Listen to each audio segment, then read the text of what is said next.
2025. And they are off. It's a new season. Evie Richards attacks. Evie Richards wins. It's 2025. Koretsky and Blevins, elbow to elbow. Blevins leads it. Blevins gets the job done in Araxa. This is 2025.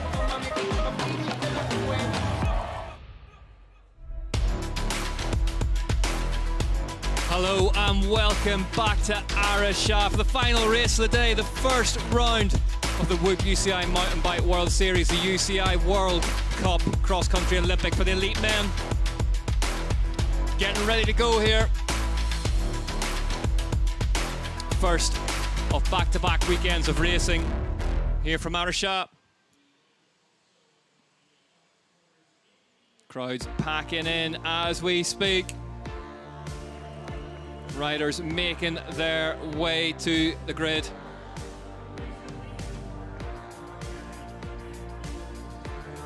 -25°C. Temperatures have dropped a little bit, as has the humidity. Clouds have rolled in. No rain predicted as yet, but you never can tell. Let's check out the highlights though. From the short track yesterday. False start from Adrian Boischet.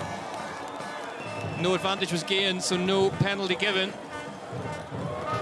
Christopher Blevins led them into the first few turns. Simon Andreasen likes this place and was right at the front in the blue and white of the European Continental Champion.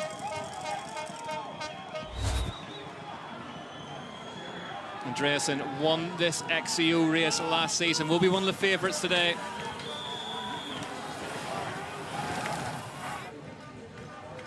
Victor Koretsky, though, in the white and rainbow stripes of the UCI Short Track World Champion.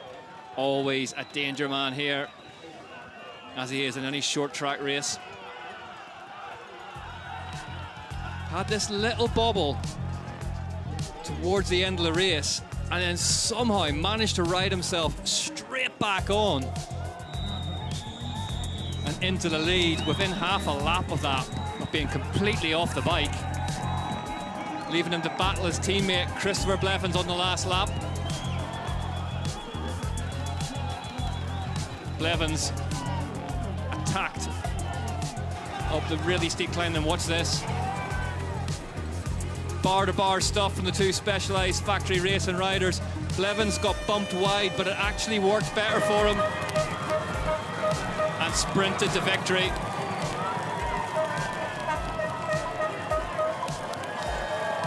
His first since round one cross-country Olympic Mayapura last season.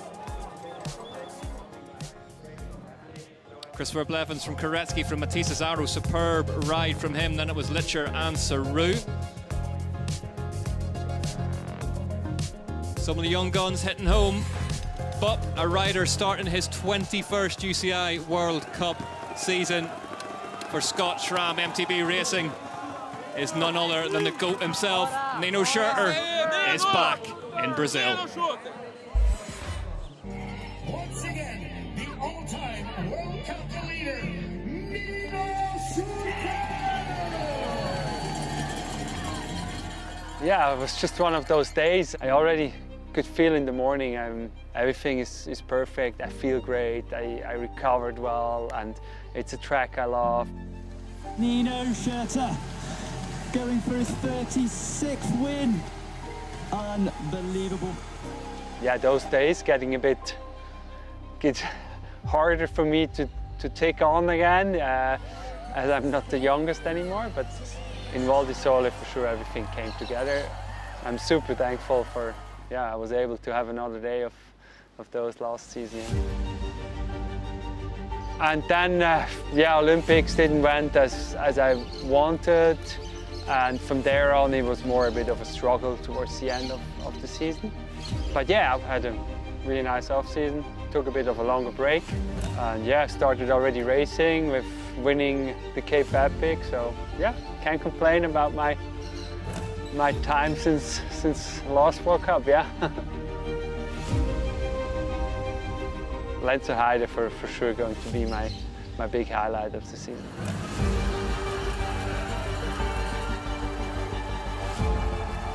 I have so many great memories to this place, winning World Championships in 2018, breaking the records in World Cup victories. It's a bit difficult, coming straight from Epic, so I'm not 100% sure where I'm standing right now, but I had really good training results. So if everything comes together, I for sure want to get on the podium here and hopefully start the season strong and battle all at the front.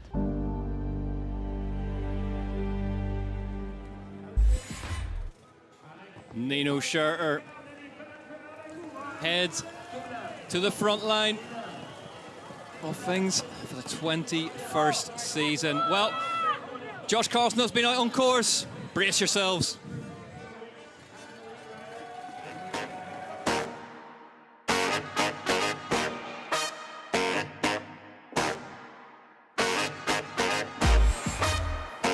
Hey, welcome back to 2025. Carlson on course this year is going to be a bit different, and we're going to test out every single race bike of the entire UCI Mountain Bike World Series. For round one here in Araxa, we've got the Cannondale Factory Racing Rig. The course here at 24 was a standout, and we cannot wait to see what this year's edition has on offer. Let's get amongst it now. Got plenty of technical routes to catch you off guard just as your heart rate starts to escalate. So if the colour of my face is anything to go by, this is the hardest part of the course. You're at the top of the climb. It is super steep. The humidity and the heat is just boiling you from the inside. And from this point, you've got all these decisions to make. Not only do you have to get up here and hold your position, but there's trees, there's a line here, a line on the left.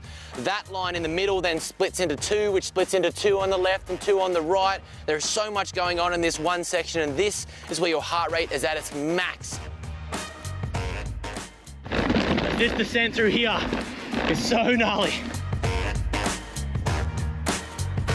So this section here, as they come out of that upper descent, you get to somewhat take a rest, but this is super technical through here. There's roots everywhere and logs and some of the biggest double jumps on the course. Now that section feeds the pivotal point of the race. This steep little climb here, as you rip back up, you got a couple of slippery little uphill corners, but this is so steep and critical to this entire next section, the famous rocks and supercross section of Araxa.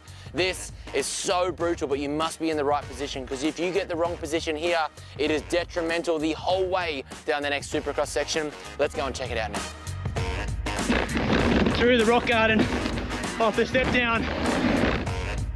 So from the rocks, we come into this famous supercross section, a huge part of our 24 course, and it's back for 25. We've got a massive whole line of double jumps here, and what makes these difficult is that they're blind, and this is at the end of the lap. This feeds the speed all the way to the finish. It's a bit scary if you don't have the skill set to make these double jumps, but as the boys show off a little bit of style, if you have that skill set in the bag, it is amazing. It's so good to watch, and it's a lot of fun, and it takes you all the way home to wrap up our lap here in Araxa.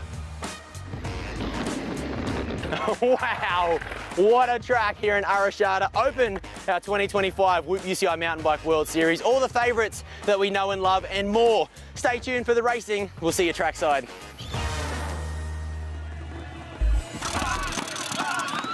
There you go. One man channeling all of Australia's enthusiasm.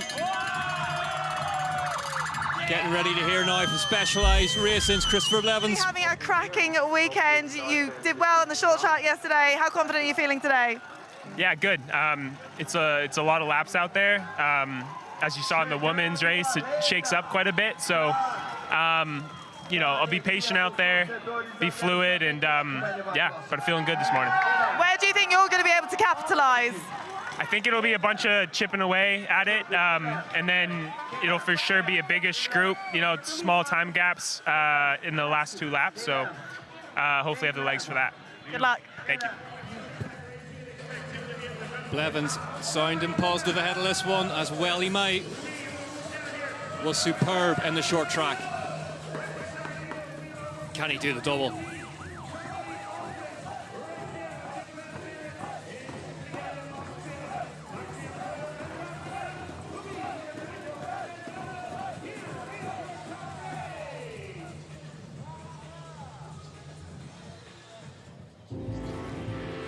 Well, welcome to those who have just joined us.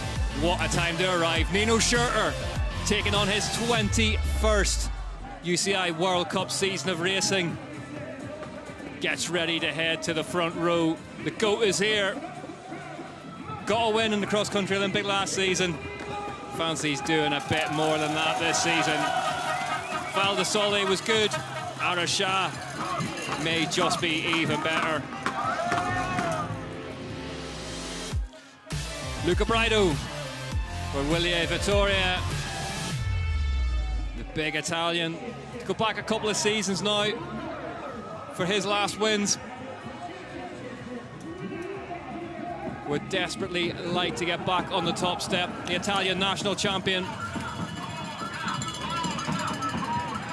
One of the most powerful riders out there. Simon Andreasen. New team, same Simon. Won here last time out with that mid-air overtake. Extremely effective around this place. It suits his skill set down to the ground. Watch for him to be at the front. Jordan Sarrou, French national champion on the French team, BMC Racing. Sarrou, a new Fowler this off-season. Another rider desperately hoping to get back to winning ways. What a better place to do it.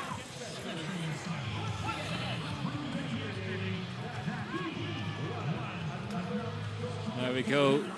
Signal to his new family back home. Thomas Litcher. Veteran Swiss racer. Gets better every season. Could this be the one where he makes the jump?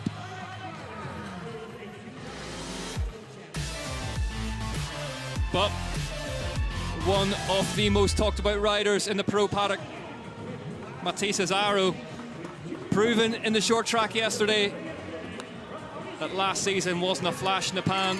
New team, same coaching staff, Maxime Marot's prodigy. But when you talk about fast Frenchmen, no one is faster than Victor Koretsky. Silver at the Paris Olympic Games last season. Short track world champion, short track overall title winner. Not too shabby in the longer format either. Victor Koretsky takes to the front row.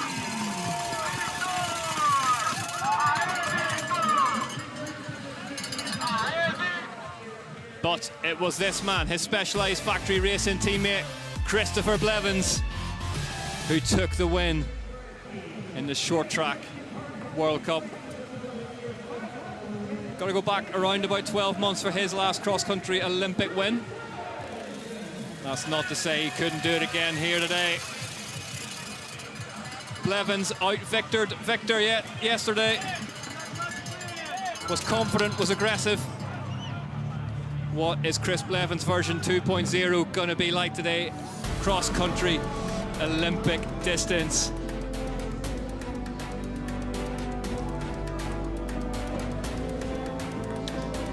My name's Rick McLaughlin. Thank you for joining us for this one. Proud to say, joined in the booth by none other than a three-time Olympian, Ollie Beckinsale. Ollie, if the rest of today's race is anything to go by, you and I are going to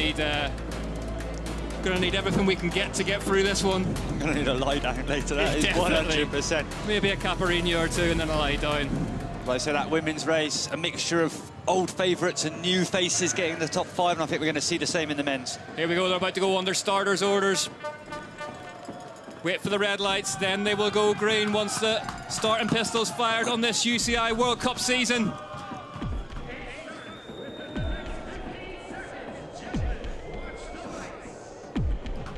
And they are off in racing in Araxa.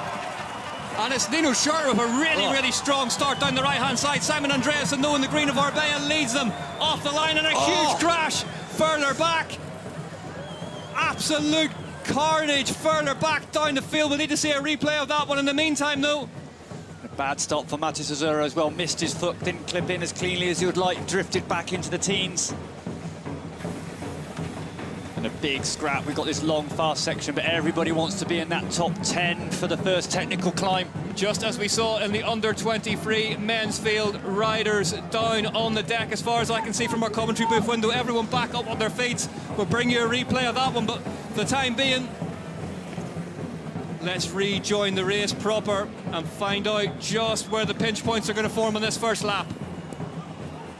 It's going to be really fast. Last year, remember, we saw Christopher Blevins on this very section go over the handlebars, hitting that curb.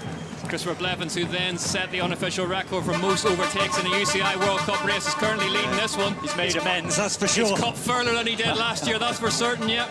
Up that inside line, 25% on that corner. And this is where we see pile-ups, generally speaking. There we go, it started already. Is that Riley Amos getting in amongst it? Big snarler, but Badari avoiding it. Washi, Aldridge all coming around this outside spark move. Tomac Rio involved in that crash. We're hearing early doors. It's currently Blevins from Koretsky, from Andreasen, from Nino Schurter. We're just hearing Joshua Dubois also involved in that pile-up. Cannot buy luck in Brazil, it would seem. Joshua Dubois, and his season ended here last year.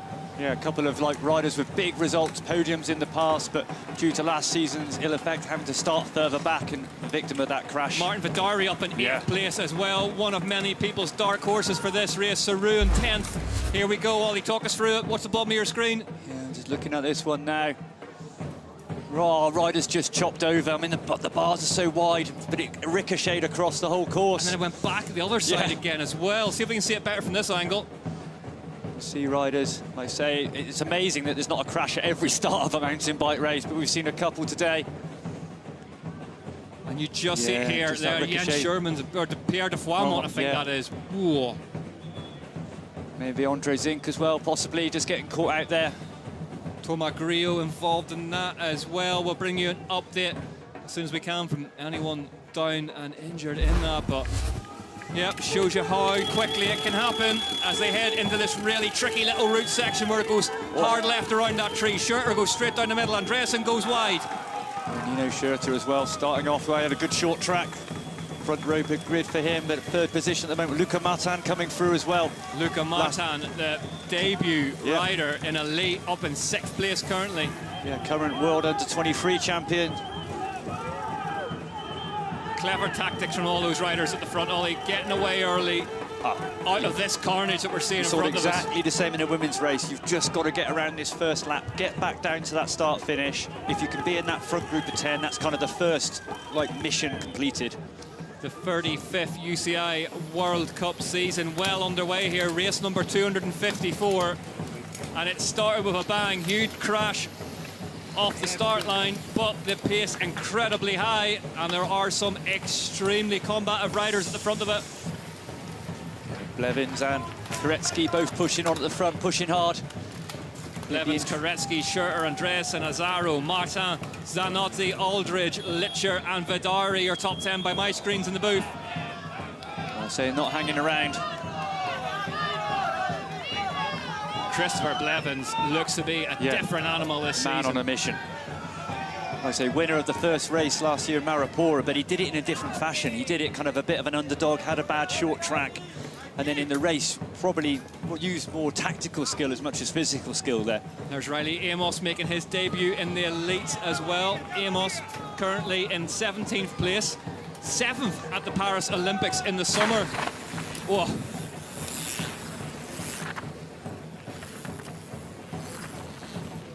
So they head into a really technical little descent now. Yeah, this is, I think, the most difficult descent. We saw Jen Jackson crashing in the women's race down here. Yeah, there's no nice line. It's just all a bit gnarly and a bit messed up with the speed.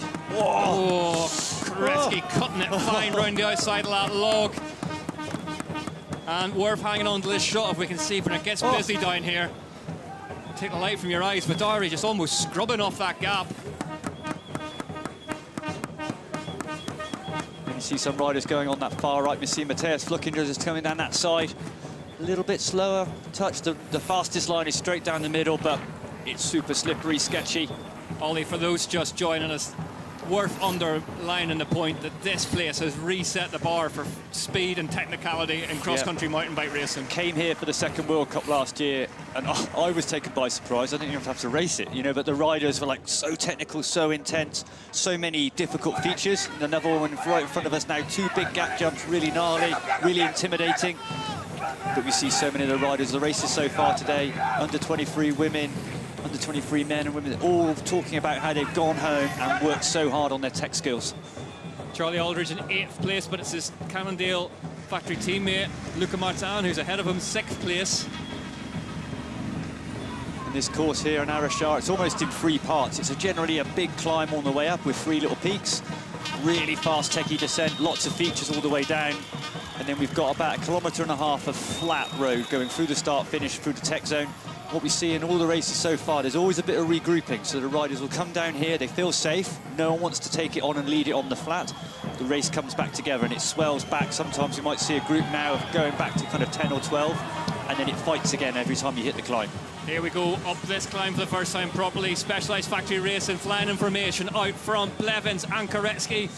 Here's their Whoop Live heart rate zone comparison. Pretty much identical. Nothing to choose between these two in Araxa so far this weekend. What's interesting to see is obviously these guys, first and second in the short track, they know they've got form. They both have gone off really hard in this lap. They looked behind and actually saw they had a little bit of a gap. Look at Blevins just nose-tapping his way through those doubles. They've got a proper gap over Nino here. And what would be interesting, if they come down to the flat, there's a chance that they might just put their heads down and go at it and do a whole 9-lap, 2-up time trial. Charlie Aldridge whipping his way through it. Christopher Blevins, as we've said a couple of times already this weekend, you know, spent over 10 years racing BMX, and that kind of skill that he showed through that jump line, just bumping the front wheel through the doubles. The skill is ridden now that all these guys can ride these courses and not have a problem. So the difference now is, can you ride it and recover? And that's the difference. How often do we see it in racing? You know, there's a piece of technology, or there's a track feature or track design that catches people out 1 year, and then by the time they come back to it, everyone has lifted. Everyone's raised the bar. We all know what they had to come back to this year. They've worked hard on the tech. Because it's the first 2 rounds as well. It's not like it's a wild card. No. Like, there's a lot of points on the table here. You've got to be good at stuff. Heard Tamara Maxwell in a post-race interview just saying the biggest thing she worked on this winter was tech skills back at home. Yep. Nino Schurter then, 5 seconds back off the Waring Specialised riders, leading Simon Andreas and Luca Martin. Bit further back again. Andreasen, you kind of always knew would be involved from the get-go here. Loves this place, but you reckon? I don't think they're going to wait. I think they're just going to keep driving it. You know, there's enough of a gap there. Is that Andreasen just motoring his way past Nino Schurter as the Specialised factory racing riders come round to complete the first lap? They're not hanging around. They're not going to wait for it to regroup. They're going to push on. No, they've not been invited to the chat group, these two. Andreasen crossed the line with Schurter in close contention. Luca Martin. But that lap was an 8:27. Wow.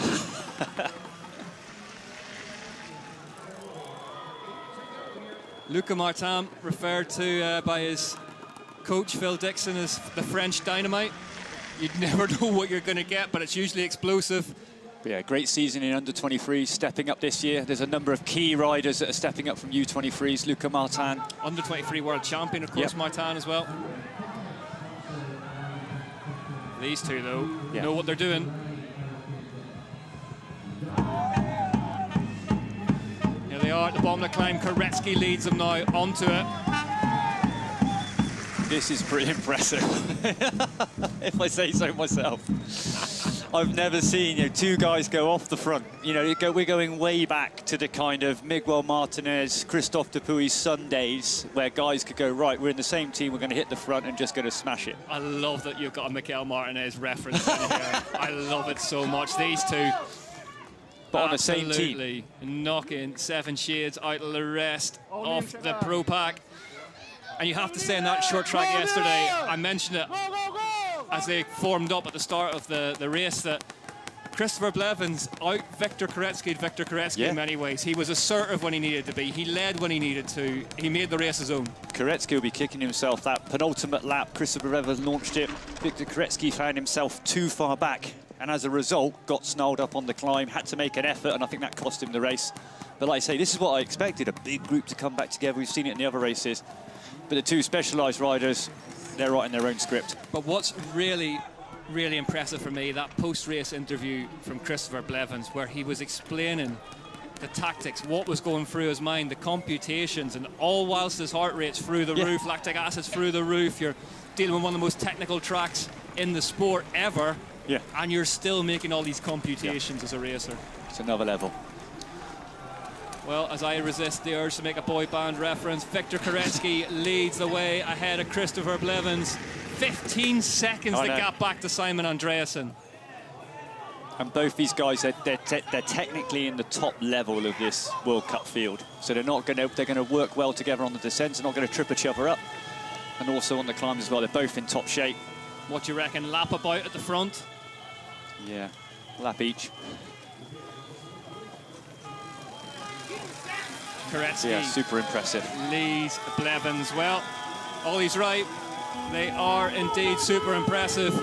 And that is a tagline you could also apply to the one, the only, Henrik Avancini, who joins us in the booth now. Henrik, are there any words for just how fast these two have gone off? I'm still in shock. Sorry, guys. I needed those like 10 minutes off because I'm in shock. It's like they've been shot off the deck of an aircraft carrier. They're just gone. I never saw that. No, to be honest, I never saw that. Nothing, not even close. I can't remember this. Last time I remember this is like going back, I said to Miguel Martinez and Dupuy in like Sun Chippy days. Like at the 90s, yeah, long races. That's your second Miguel Martinez reference. I'm playing some sort of beer drinking game back at home, you know that, right? 17 seconds up, 17, keep rotating. Listen, 17 seconds. They're getting the call from the side of the track from the specialised team. 17 seconds, keep it up. But as well, when you're riding like this, they're working together. They're not going to trip each other up. Whereas when you're in a group, it's sometimes quite inefficient. You know, one rider gets to the front, gets in the way, they bang bars. Listen, Mike telling Vidari not to push their teammate, Specialized Factory Racing. So is he worried that Vidari could bring everyone else across that gap? I think it's just important to let your other rider know that, you know, two of your teammates are up in the trail, and just not like get excited and try to move up and maybe, you know, like help the other guys. But also it could be a move that he gets the message, moves to the front and try to park a little bit. Yeah. Well, listen, it's a brave man who tries to keep a lid on Martin Vidari's. He rides off emotion, that lad, and maybe if they can get him to the front of this pack and just get a little bit of a handbrake on me. We're talking about road racing tactics, really, aren't we? 100%. You can just let it roll. You know, if someone got a breakaway, you don't necessarily put the brakes on or block people, but all you do is just don't push in the corners. Vidari is in fourth currently. Only Simon Andreasen is ahead of him in that group, so a Specialized can get a rear gunner on the front of that group. And all he has to do is just roll the descent a little bit, not push maximum, and all of a sudden it's like a second here, second there that they can gain. Look at these two up this punch of a climb. 20 seconds now. Oh. Come on, boys, is the call. Andreasen, and there is the third Specialized rider in the national champions jersey of Chile, Martin Vidari.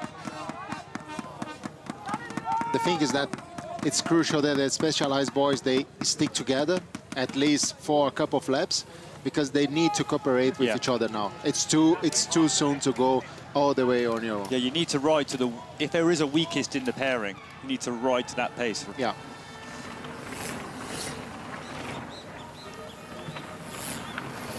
Well, bad news from Josh Carlson down there. Apparently Toma Grillo, after that big smash on the start line, he's off with his arm in a sling. Says he thinks that something may be broken in there, not the season start he will have wanted for the Canyon Collective, the big Frenchman. Horrible pile-up right off the start line, but meanwhile, Andreasen currently in third place, the man charged with trying to find an answer to what the Specialized Factory Racing pair of Victor Koretsky and Christopher Blevins are doing out front. Not an easy one to find a solution for. Yeah, we see Thomas Licher having had a great short track. He's backing that up. He's fifth place at the moment. And again, Luca Martin, Yuri Zanotti, Luke Moore as well, in top 10 as well. Guys doing real standout rides these first two laps. We just saw in the video the two Brazilians and the crowd going really, really loud. Well, we look like we're having, there's issues for Nino Schurter. Nino Schurter down in 41st at the minute. Wow. Koretsky not going just as deep as Christopher Blevins on the Whoop Live. Think of that, as I say, always like a fuel tank. The harder you're pumping, the more you're emptying it. Yeah, on that last steep kick up after the Red Bull descent, you did see that Koretsky just was squeezing Blevins a little bit. I think they're the pair at the moment. I think Koretsky looks a little stronger. A little. Still throwing some style on that jump, Blevins. Such a stylish rider. Yeah, these are the boys right at the moment. So they're just having fun mid-race, mid-World Cup, off the front. Okay, let's get an eyeball on the gap then. 23 seconds now. They put another 3 seconds in the second half of this lap.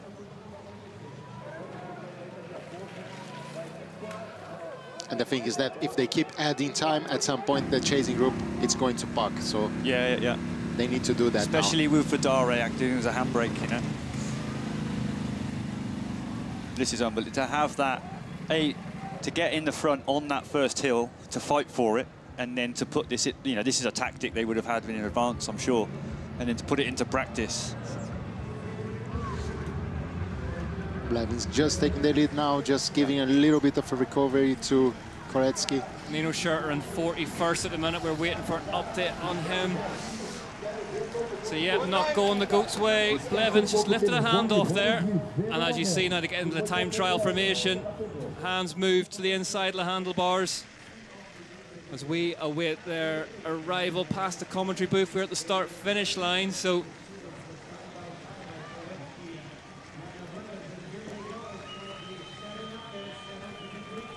wow.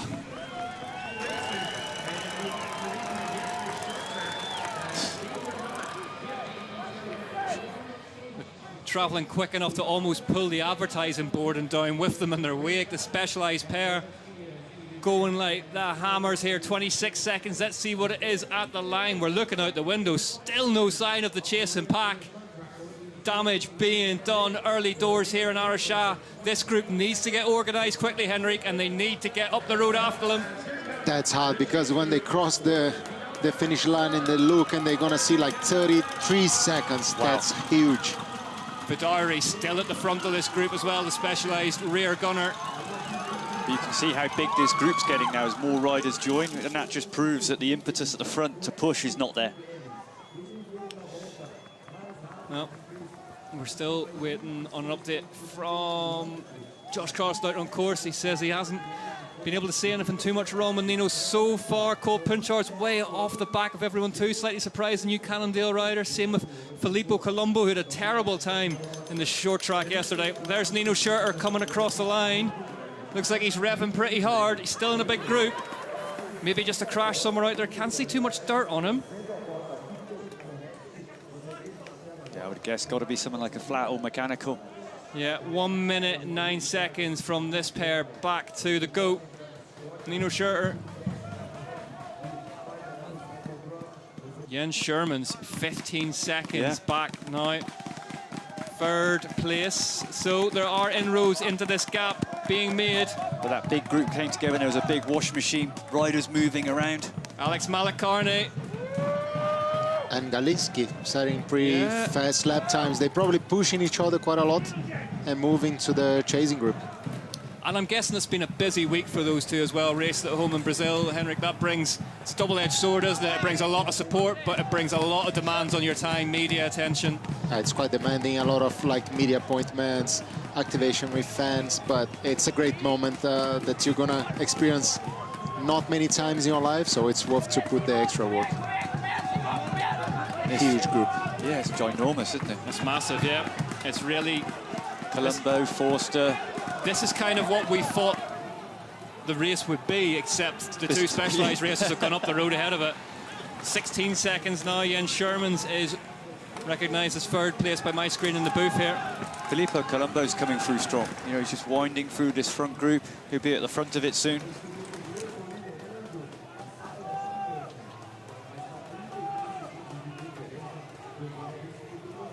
And look at these two back up towards the top of the course now.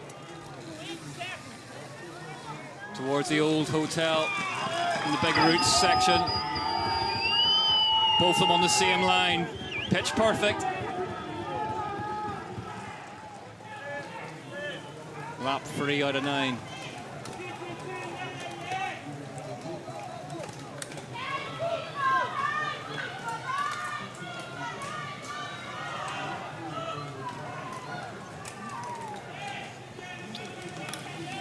Welcome back to Araxa, the opening round of the UCI Cross Country Olympic World Cup 2025.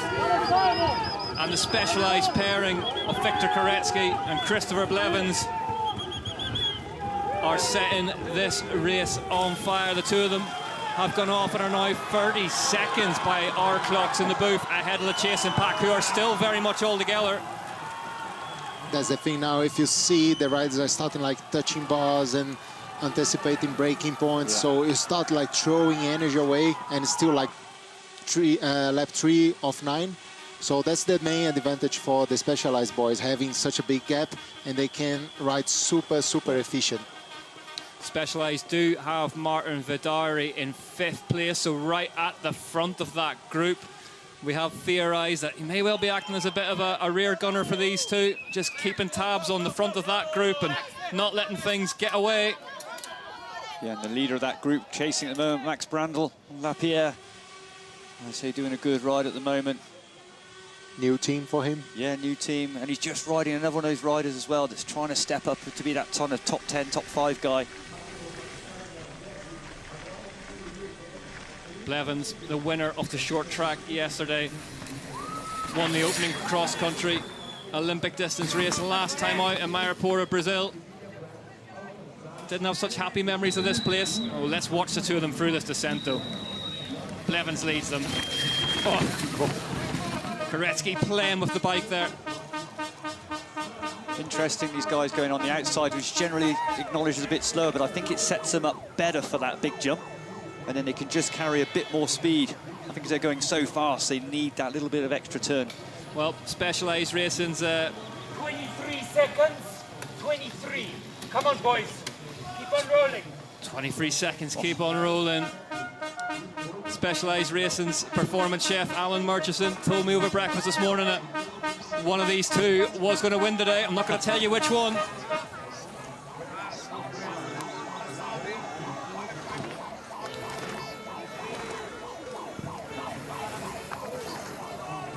Absolutely pinned down this Red Bull Energy Zone descent. Watching Charlie Aldridge going down there. I think he's the fastest guy on the track in that particular section.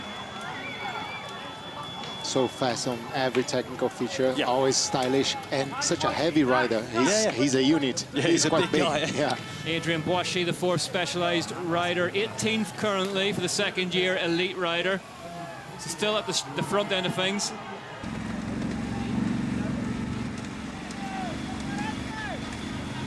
.23 seconds the gap back to Max Brandl in 3rd now. Brandl leads the group. And I tell you what, it'll be fascinating to see how this race shakes out, but this is shots fired for round 2 next weekend. All the teams will be wise to this tactic. Specialized showing an incredible hand here, early doors in Araxa. I wonder if that just happened or if it was really planned from the beginning. My bet would be a bit of a plan. Hit the front, we know we got good shape, and just push it. Everything about them seems to have gone up a level this season. You see them at breakfast, they're all in immaculate team kit. You see them on course at the same time. Everything seems to be extremely cohesive.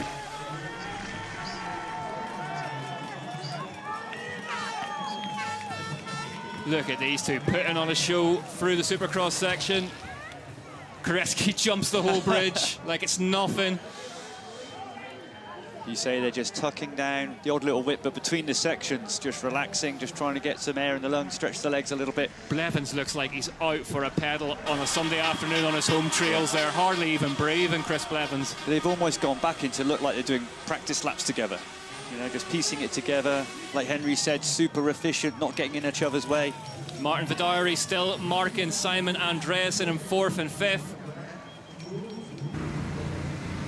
I think a good opportunity for Martin Vidari as well. He's not expected to push on and chase. He can just sit back, relax a little bit, no pressure, save his energy for the last quarter of the race. Carlson's reporting in. Riley Amos apparently covered in dirt. He's way back. Let's see if I can just find him on our screens.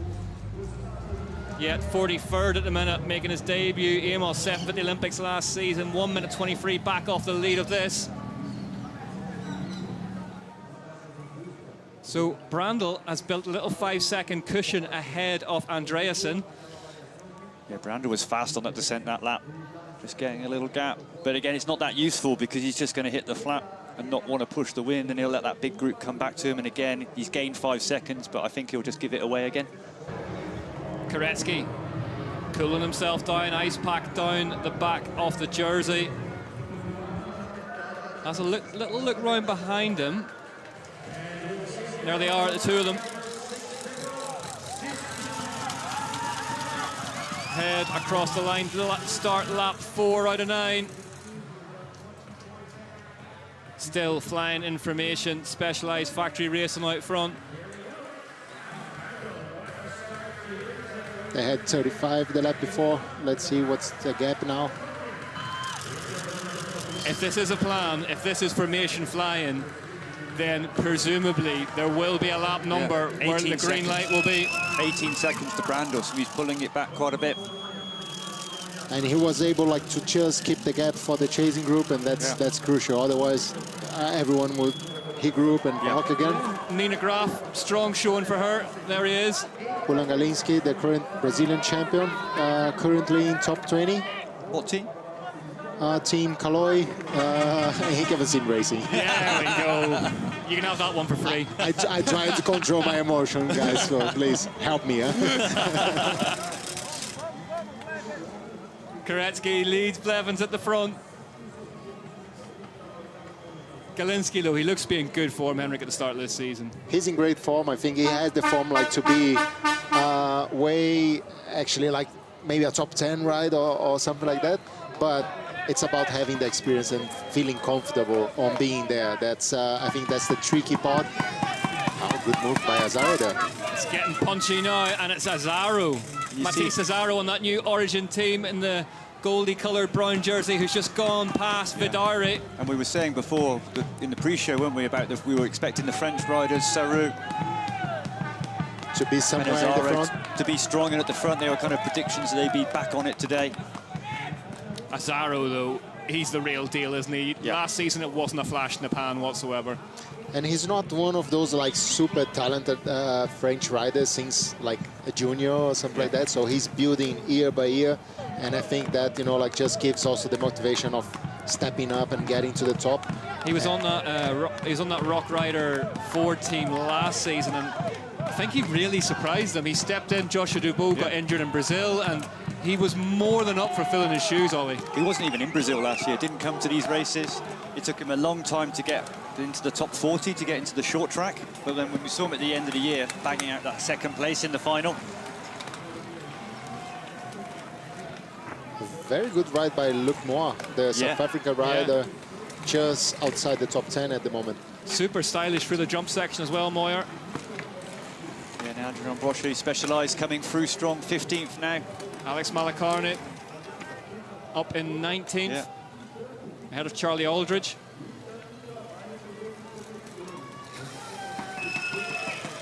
Bit of a gap now, just a couple of bikes starting to form between Koretsky and Blevins, straight back into it.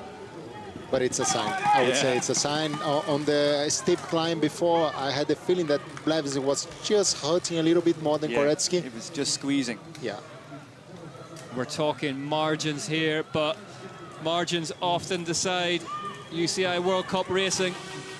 These two, as we approach the halfway point of this race.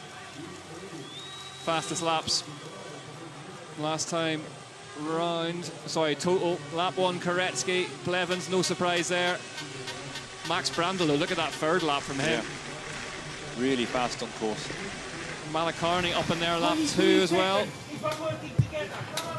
Keep working together is the shout from Specialized. They've just opened that gap again and get 25 seconds to Brandl. Azaro coming being 26, and Vidare still doing that teammate role, just sitting there, getting in the way a little bit. You see Filippo Colombo there, just in front of Sarou in the Swiss champs top. Scott Schramm He's just coming through, you know, I think he'll build during this race. Still 4.5 laps to go. Still a long way. Yeah. A long way to go here in Araxa, but we are seeing something that we haven't seen for a long, long time in UCI World Cup cross-country racing. Specialized factory racing flying information out front. They built a huge gap early doors here, 26 seconds back to third place. Max Brandl, gap built by Victor Koretsky and Christopher Blevins. Look at this front group. 12, 14 people. And interestingly, we heard halfway up this last climb a shout from the team to keep working together. Oh. But Koretsky just starting to eke out half a wheel here, half a wheel there over Blevins. I think we're getting to that point of the race that Koretsky needs to make a call. Yeah. Because if he wants to win this race solo with a long shot, he needs like to press on all the way to the end. And he can't wait too much for Blevins. Yeah. So he can, obviously it's good if they have like the chance to cooperate with each other, but also he needs to make the decision because the gap, it's just a little bit above 20 seconds. 29 seconds, come on Chris, was the shout. Vidari landing heavy. It's how deep Brandl came off that jump.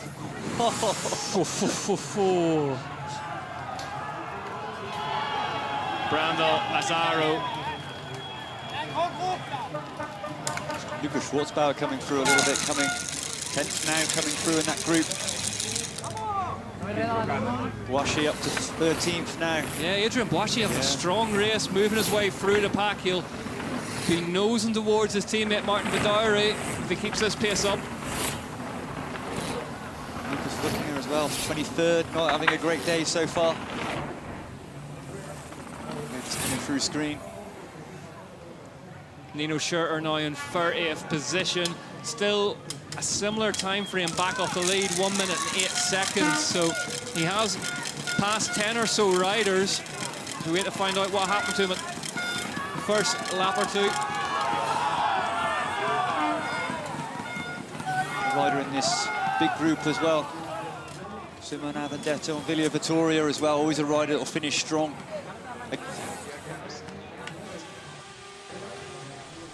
There are your leaders, Koretsky and Blevins, at the top of the track.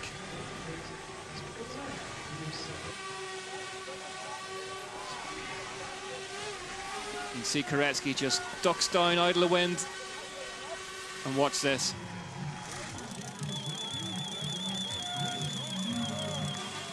Yeah, Blevins so smooth. Just rolling over, tapping the tops of these doubles. Let's get a look on this gap then. That's his chance to recover. He's so fast, but also smooth through those, especially the jumps. Yeah. Yeah, at the moment it almost appears Blevins just got the edge on the descents. Koretsky just got on the climb. They're pretty close, but just tiny little bits. If you're out there racing, Henrik, which of these two do you want to be? Do you want to be the leader or do you want to be in second place, having a good look at your rival? I think right now they shouldn't worry about that. So it's just like build the biggest gap you can build right now. That's what Blevins is doing at the moment. And I would say in this situation, just look to each other as contenders on the last lap. Well, as usual, you're dead on. The gap's 38 seconds. Ollie, the gap has gone right out to nearly 40 seconds now. Yeah, surprising. I mean, I think Max Brandl was pushing pretty hard. The heat just got to him a little bit, just that gap. You can always tell how the pace is on with how big this group is. Once it starts to split, you know that someone's driving it and the pressure's on, but you see again, it's all back together. Then they all start tripping each other up, whereas these front two working seamlessly together, super smooth. It's a long transition at the bottom of this course.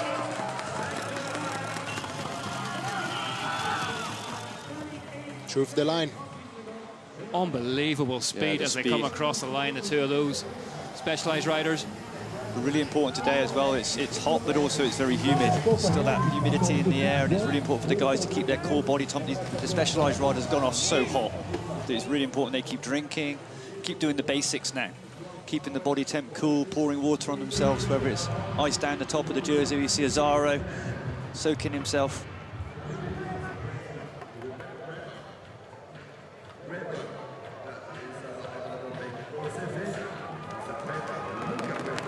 Well, the pack crosses the line and starts lap 5 out of 9 as they continue their as yet unsuccessful hunt of the Specialized Factory Racing pairing of Christopher Blevins and Viktor Koretsky. Here they are, your leaders.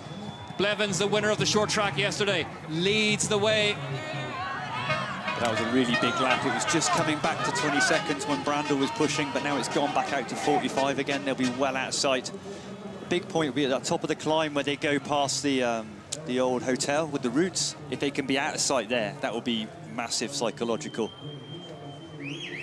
If they get out of the visual reference, and Martin Vidal moving up now. Yeah, he's doing a good job of just putting everybody off, just leaving, just rolling a little bit, but not really pushing.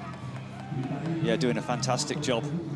If you are on this group by now, 35, 36 minutes of racing, if you have the legs, it's good if you go there. I mean, I would be, as a matter of urgency, to get myself around Martin Vidal before this climb. Otherwise, he's just going to park up a little bit and roll. Here is the group. It's still all action behind them, you know, and Vidal still working away in the Chilean National Champions jersey. Yeah, Filippo Colombo is just working his way through consistent rate. Didn't have obviously mechanical in the short track, so he was a way back, but he's had to work his way through.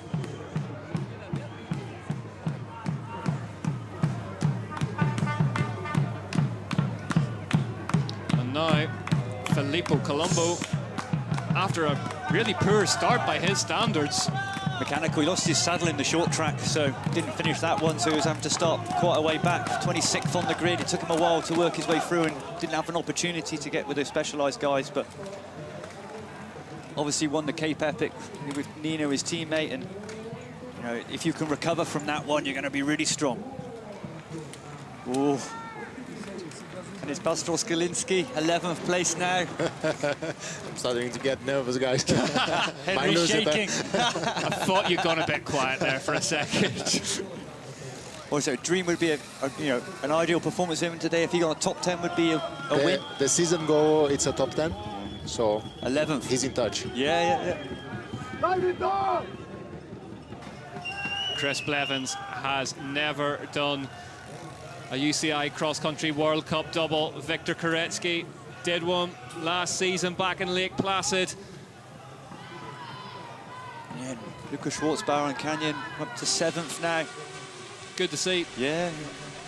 He had a year last year. We went from being the king of the short track to then the Olympics, I think, was stretching him towards more endurance for the cross-country. And he had a good year, very consistent, but look at the gulf in the first laps between the Specialized pairing. Look how close they were together, and look at the gap back to Andreasen in terms of lap time. Bananas how quick that.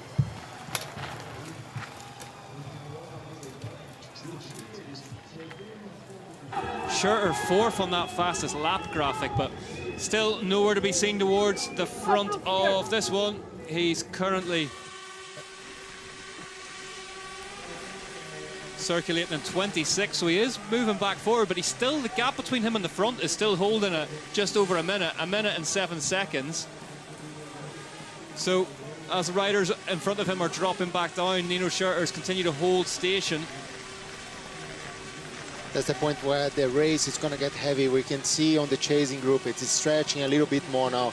So Nino, even if he's like on lower in the rankings, maybe there was a crash from Andres or something, he still has a chance to move up.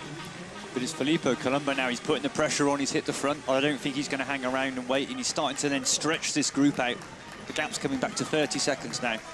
What a start to the 35th season of UCI World Cup racing. Filippo Colombo, as all he says, is up the front here, having a good go at it. He's pushing on now. Legs are good. He's got a bit of clear track, and now he can just keep stretching everyone. The gaps are now appearing. Avendetto. But look who sat behind him, Martin Vidal, another Specialized Factory racing rider. But he was having to work pretty hard to hold onto the back wheel of Colombo.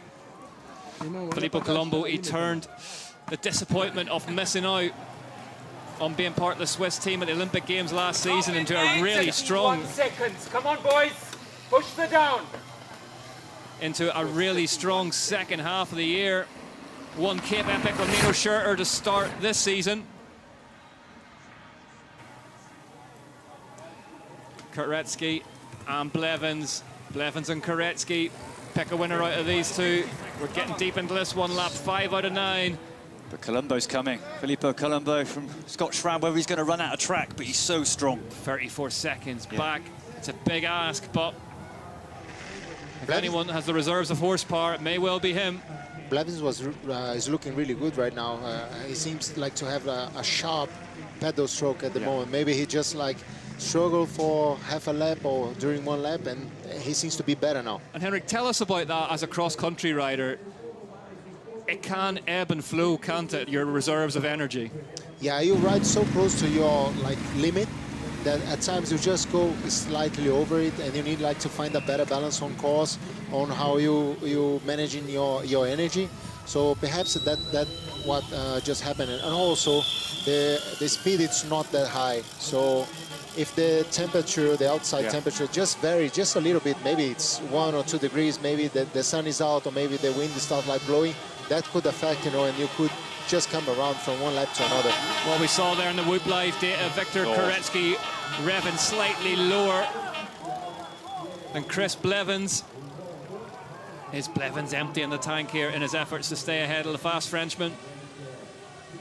Yeah, and obviously Filippo Colombo was 2/3 at the opening race in Brazil last year. And like I say, it's crazy he didn't make it to that selection for the Swiss, but... Oof. Here we go, Vidari swings left. Is he just going to block off? Filippo Colombo does indeed.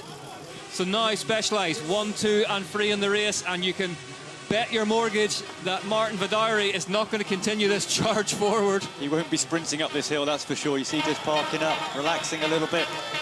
I mean, everything's relative, but relatively parking up. He's not charging. He's not charging. Not doing 800 watts. Really, really fascinating race here in Araxa, round 1. And now this pack need to get past Martin Vidari. And that's super frustrating. If you do some work like trying to close the gap, and then someone just like destroy all your hard work, this is super frustrating during the race. You gain 5 seconds, and then you lose 5 seconds straight away. You at home can't see Henrik's face as he was describing that. It was as if all the energy was flowing out of him. It was like, no, let me go, let me go. I got some flashbacks. But again, that's the key part of cross-country. It's when you get into these back end of the laps, the core body temperature, everything is working hard. It's so easy. You work so hard on one climb, and then you just throw it away with a silly mistake on a route or a clip out. Who were the strongest team units you both raced against? Was there a force like this whenever you were at it? I never saw something like that, to be honest. We had in the past like BMC as a very, very strong team. I think our team, our former Canadair Factory Racing was super solid, but to ride together to win, this is mind-blowing. I remember when I've seen this before now a little bit. It was Cannondale when we had Roel Paulison, Christophe Souza, both on the original Cannondale team. And I remember in Houffalize, classic venue in Belgium, and them going, I don't know if they finished in the position, but they were charging just like this. And that was a strong couple of teammates. They were really strong for a couple of years. I also now wish that you could see the look on Ollie's face as he recalled his happy times in Houffalize. They weren't happy. I spent the day just getting my head kicked in, I think. So. Well, we've all I'd love to say I was in the mix, but I was probably off the back of the good guys, as per normal, as Simon Burney would quote my career, and then just sitting there at about 10th or 12th, probably. Well, we've all had our heads kicked in Belgium at some stage or another. Lucas Schwarzbarlow leads them across the line on the lap 6 out of 9, 47 seconds. The difference between Lucas Schwarzbauer and the leader of this race, Victor Koretsky, who is clocking on the same split as Christopher Blevins currently. It's been a long, long time since the sport has seen anything like this. Yeah, lap 5 as well, fastest laps. Koretsky and Blevins did a good lap this one. And I mean, whoever, and I'm going to go ahead and assume it's one of these two, is more than likely going to taste victory today. They are going to put themselves equal with some big names. We'll dive into those names slightly later as this group continues to battle. There's Alex Malacarne. Amazing how big this group is. Later on in the race, we're lap 6 of 9. And we got a dozen guys here. Two very different things and unusual things. Two riders riding away so early in the race, and also such a big chasing group. Both unusual, unheard of. And here we go, the fight again for this climb. Every lap we see it. Good to see Lukas Schwarzbauer at the front of this group. Another unusual thing, it's Lukas Schwarzbauer having a patience to, you know, like sitting on the wheels and moving to the front towards the end. Oh, a little bit of a... Yeah, a bit of a pile-up. Vidari getting tangled out now. Specialised rider just getting juggled further back the pack, and is that going to be the green light for the front of this group to really attack now? It makes such a difference position when you come into that climb. You see Lukas Schwarzbauer and Zaro just rolling at their own speed.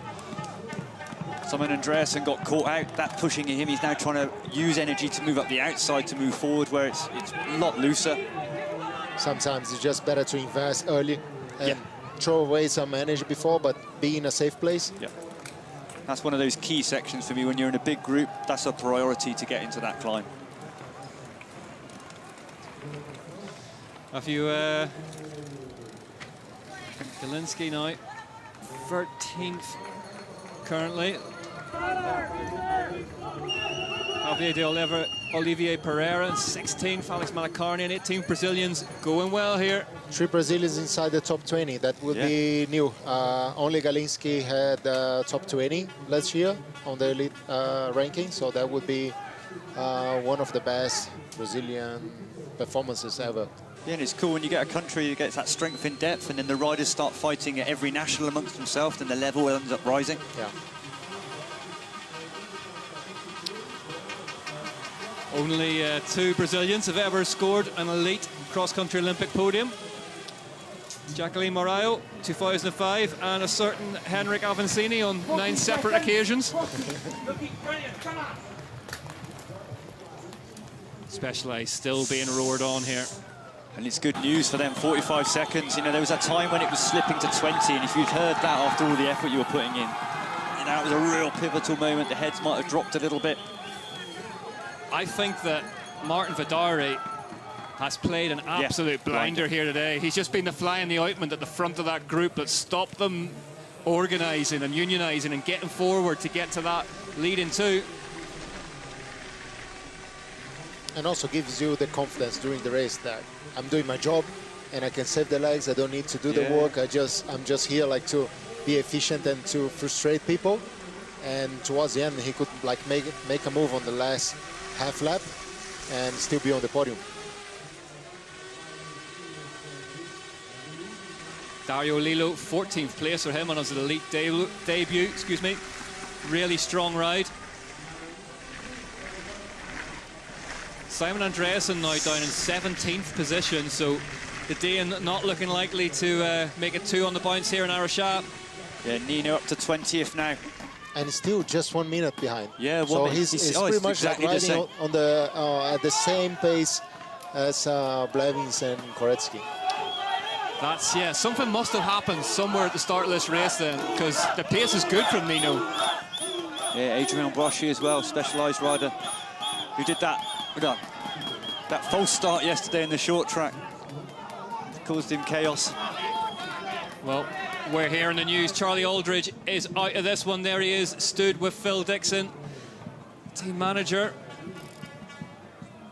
Problems for Aldridge.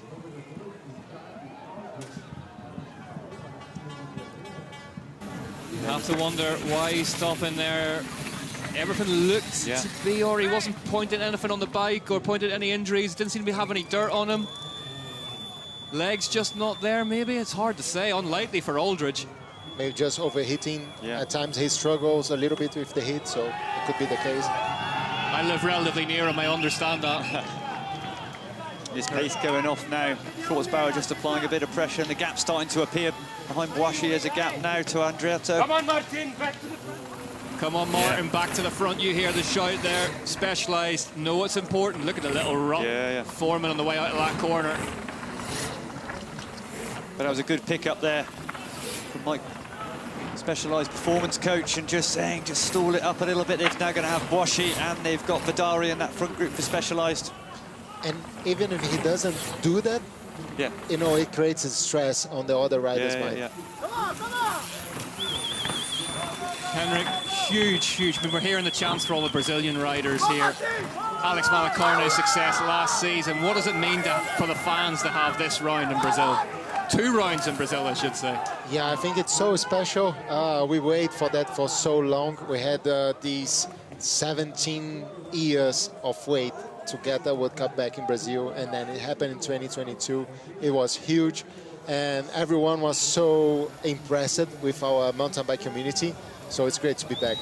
Yeah, Brazil hosting a UCI World Cup for the 5th time. 50 seconds now. 5-0 is the gap. Unreal. Lapped 6 out of 9. 2/3 race distance, and they're edging towards a minute here.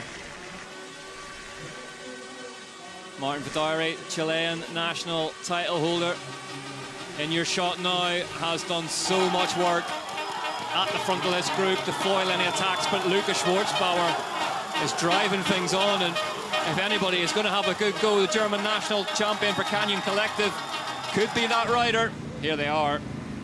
Let's have a look. Koretsky just stretching his back out. Blevins looks over, moves past him. That was a mirror image of what they did last lap. Blevins leads for now.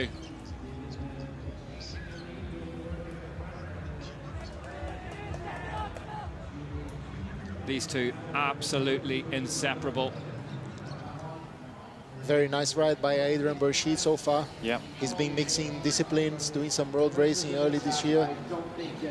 I spoke to Victor Koretsky earlier in the week, and he was heavily tipping Boashi to have a great season. He said that he burnt himself a bit last year going for the Olympic team and then had to take 6 months out.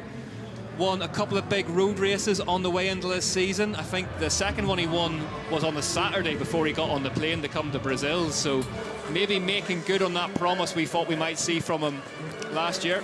Here they come. The big red machine out front. Specialized factory racing.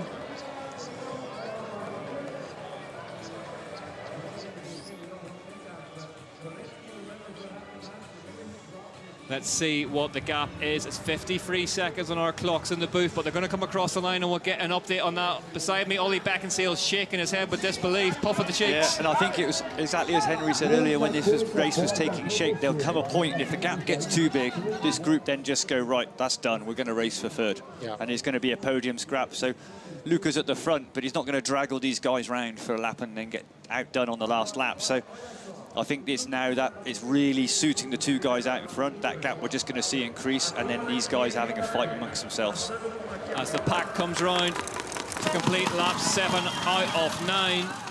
3rd place, extremely hard to call. Schwarzbauer, Colombo, Saru, Boashi, Zanotti, Braido, Brandl. Everyone still in there.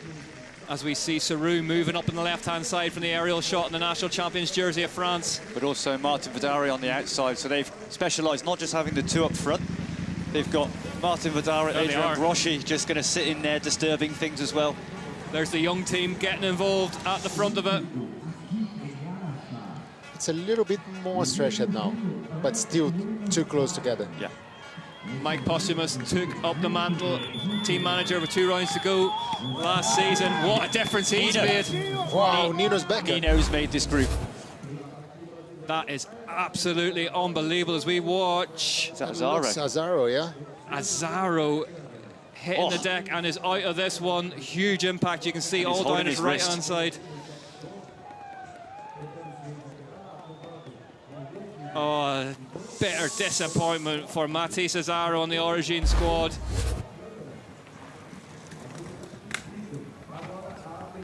But as unbelievable as it seems, Nino Schurter is back across in the battle for 3rd place.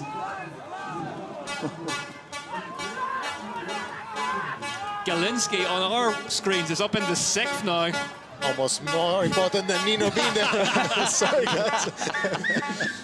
The word almost is doing some lifting in that sentence, I'll tell you that for free. Colombo, though, Schurter's teammate at the front now. But Nino hasn't just made it into this group. He's worked his way through this group already. He's moving up, yeah. He's got some legs. Well, the B-Zone digital show we've been shooting after these races is going to be a busy one after this. There's a lot to talk about. And Vadari again back there. Like I say, Colombo will just look behind him. I think he's going to get some help from somebody, and just see Martin Vadari just shaking his head. Right, I want both of your opinions. Lap 7 out of 9. If we are under team orders here from Specialized Racing, when are the reins let go? When do they just let him race? Only the last lap. Last lap? Last lap. Only the last lap. Yeah. No reason to over-risk things. Well, or paper, scissors, stone. Paper, scissors, stone. Or an old-fashioned Le Mans job where they try and get them to cross the line at exactly the same time. I hope they don't do that. That'll be gross. I want to see a good scrap. Oh, I think there'll be a scrap, all right, between these two. Knowing those two. The best of teammates, but also the best of rivals. That Specialized, they do a great job of managing that rivalry. A lot of respect, a lot of friendship. The fact that a load of Koretsky's paint is on the back of Blevins' rear triangle from yesterday probably proves that there's a scrap. Yeah, the two of them doing extremely well not to take each other out in the short track race whilst in the lead of it. Are we going to see as equally close a finish? Josh Carlson reporting in, and as if this wasn't dramatic enough, some drops of rain out there. Not many, but there are drops. It has got a bit darker at the start-finish line, and that would be... I feel like Koretsky's just starting to squeeze a little bit. But look how close Blevins is. Yeah, drops of rain out there, and that would be just about the final card and a dramatic afternoon here in Araxa. That gap just closing. We're just saying 46 now, so 4 seconds out of the gap. Not loads. Maybe they're just starting to use this extra time, you know, like to just kind of manage the effort and go against each other on the last lap. We talk a lot about mountain biking and cycling becoming closer and closer to motorsport in terms of the level of technology and the gaps between the racers, but this is ridiculous. At the minute, Luca Braido now up into 3rd place. Yeah, interesting as well. Luca Braido, 2nd in the Cape Epic, and Colombo winning the Cape Epic alongside Nino. And that 8-day stage race in South Africa only finished a few weeks before this race. And you expect those guys to be a little sluggish, but going to be super strong in the back end. Nino Schurter in 8th place at the minute. Colombo's partner at the Cape Epic who took the win. Yeah, Braido 4th in Paris last year. Kind of edging back towards his best, but there's a Brazilian pairing. Fluke grinding, Andreasen. This is Braido, how he got into 3rd on foot, just as we saw Sammy Maxwell deploying the... Oh, Schwarzbauer getting hung up as well. There's Vadari. Nino looking good as well.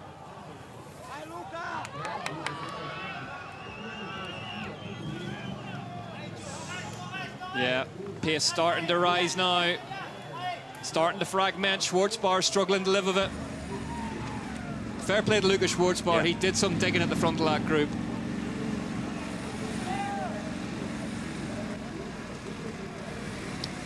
Henrik, you raced against Nino Schurter plenty of times. What is it that makes him such a dominant figure in this sport? First of all, sorry my language, but it's a tough bastard. He's such a hard competitor, and he loves racing. I think that's the thing. He loves winning, but also he loves racing. So that's why he's in the game for such a long time. And even after like dominating the sport for so many years, he still has this burning passion. And honestly, today I'm so impressed, because coming out of the Epic and winning the Epic, you know, like just a couple of weeks afterwards, and deliver a performance that good, it's impressive. You've got to think as well, if you're in that group, you've been working hard all afternoon, and all of a sudden Nino Schurter arrives back, you're like, what?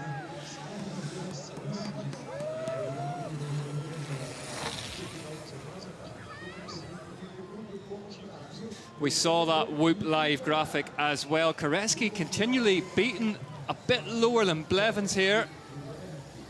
the two of them, still absolutely nothing to choose between them, Ollie.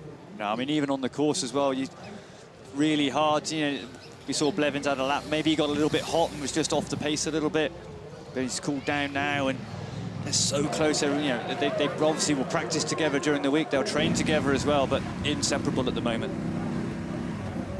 Lap 7 out of 9, nearly complete. Heading towards the penultimate circuit of this Araxa track as they head onto this really thankless, miserable bit round the lake.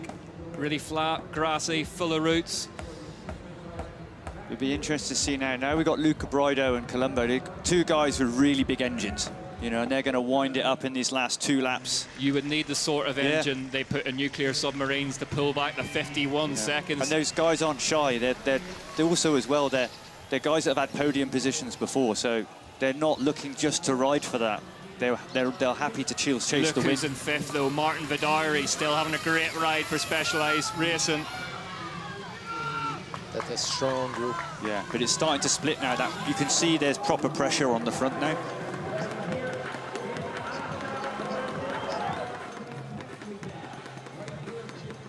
And you have to say, one of the rides of the day, Nino Schurter, 8th place. So when he came through, the first time we saw him is he lost just over a minute at the start-finish. And when he came through, he was on a mission. You could see he went straight past the group, not hanging around. And that gap's probably going to be, he's almost been the fastest rider on the circuit.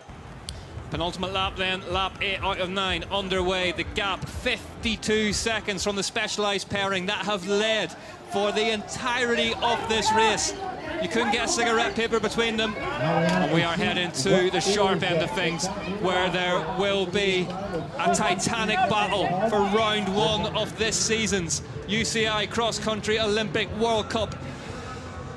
There's Brido, Colombo alongside him, their teammate Martin Vidari in 3rd. And two Brazilians inside the top 10 at the moment. Wow. That's pretty impressive. Look at that for a fast group of riders. And it's the 2 Scott Schramm, Colombo and Nino, hitting the front now.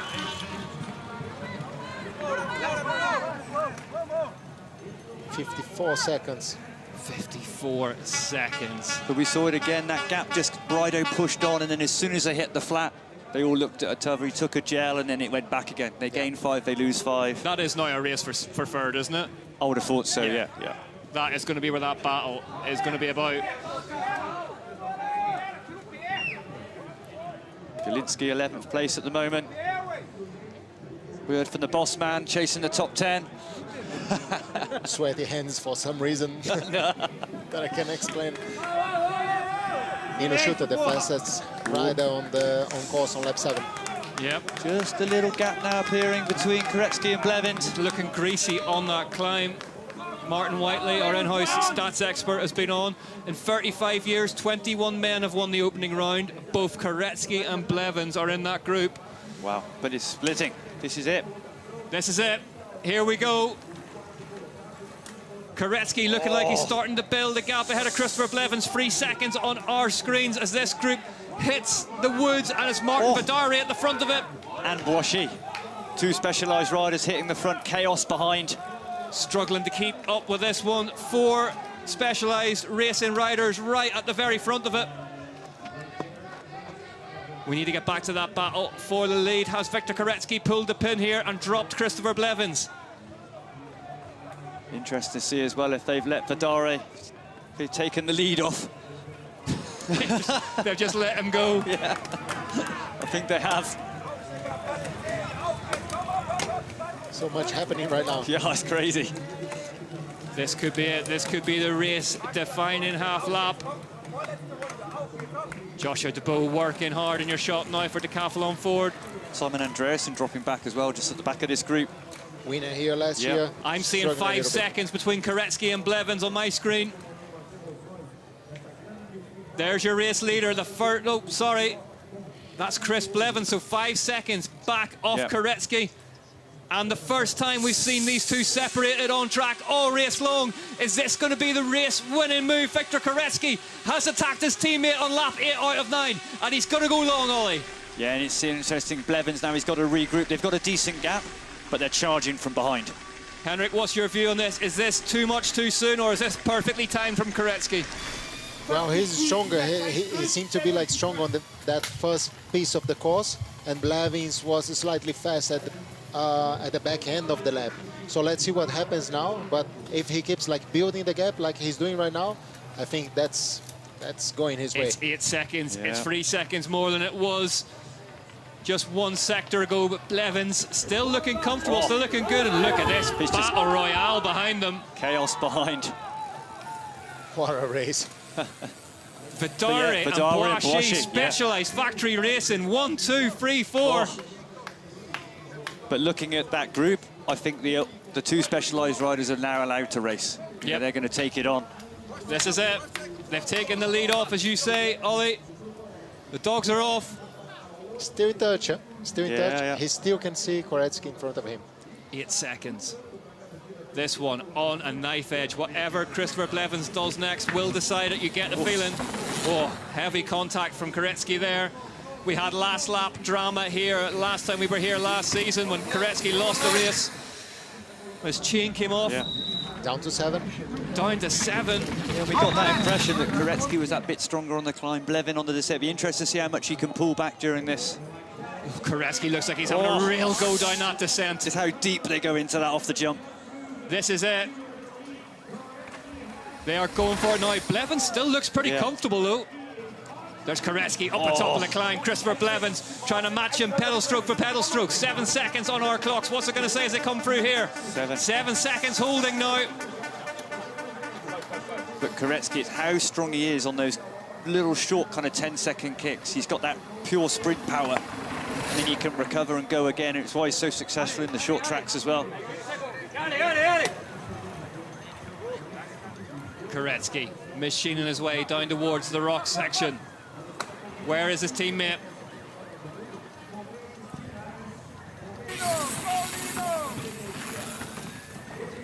It's a tough day for Track Factory Racing at the other end of things. 48, 49 position for Amos and Gunnar Holmgren.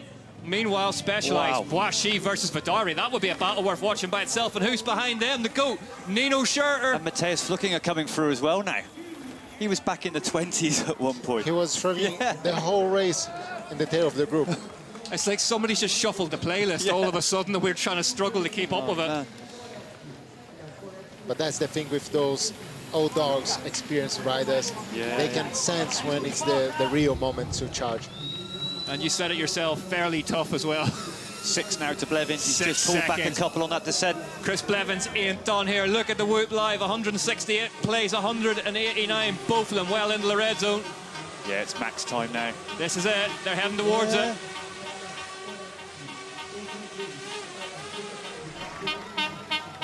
Blevins. And they're still fighting there, you know. Henrik, how impressive has the show been that these two have put on today? 8 laps later, I'm still shocked. You came in and you were shocked and you're still shocked now. Blevins sits down, heads into the jump line. 6 seconds on our clocks. Look at him, just nose bonking through the tabletops, over the bridge like it's nothing. Like Evel Knievel over a load of buses. On our last, when we went back to that last group, it's not just a 1-2 Specialized, 1, 2, 3, 4, and it still is at the moment. Both of these riders know what it feels like to win the opening UCI World Cup of the season. Henrik Avancini shrugs, he doesn't even know. You've got words anymore. Here they come. Be interesting to see the pace Koretsky applies from here on this lap.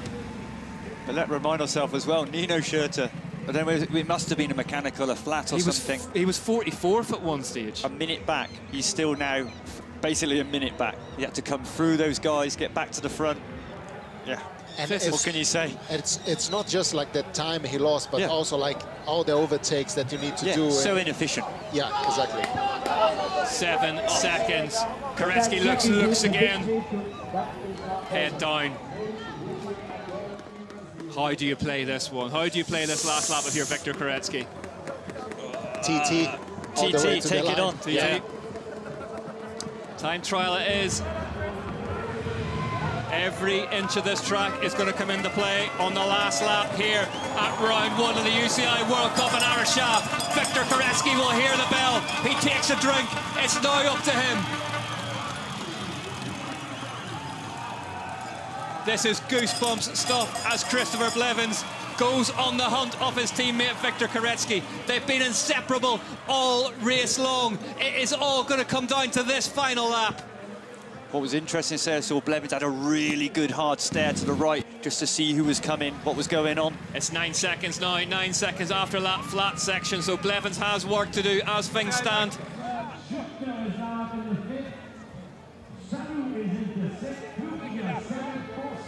This is going to be one of the longest laps of Victor Koretsky's career, of one of the shortest tracks he's likely to race on. Has a look over his right shoulder. You can see as well that rain that's fallen. Everything's just that bit greasy now, a bit slippery. He will be trying to force memories of that mechanical incident on the last lap here out of his head from last season. It was on that climb. Here we go, look who's at the front of this one. The young team, Boischi and Martin Vidari lead them across the line. Nino Schurter's with them. Yeah, this race for third's going to be... We're going to have to save a bit in reserve for the race for third, these guys. Last lap then, 10 seconds is the gap between Victor Koretsky and Christopher Blevins.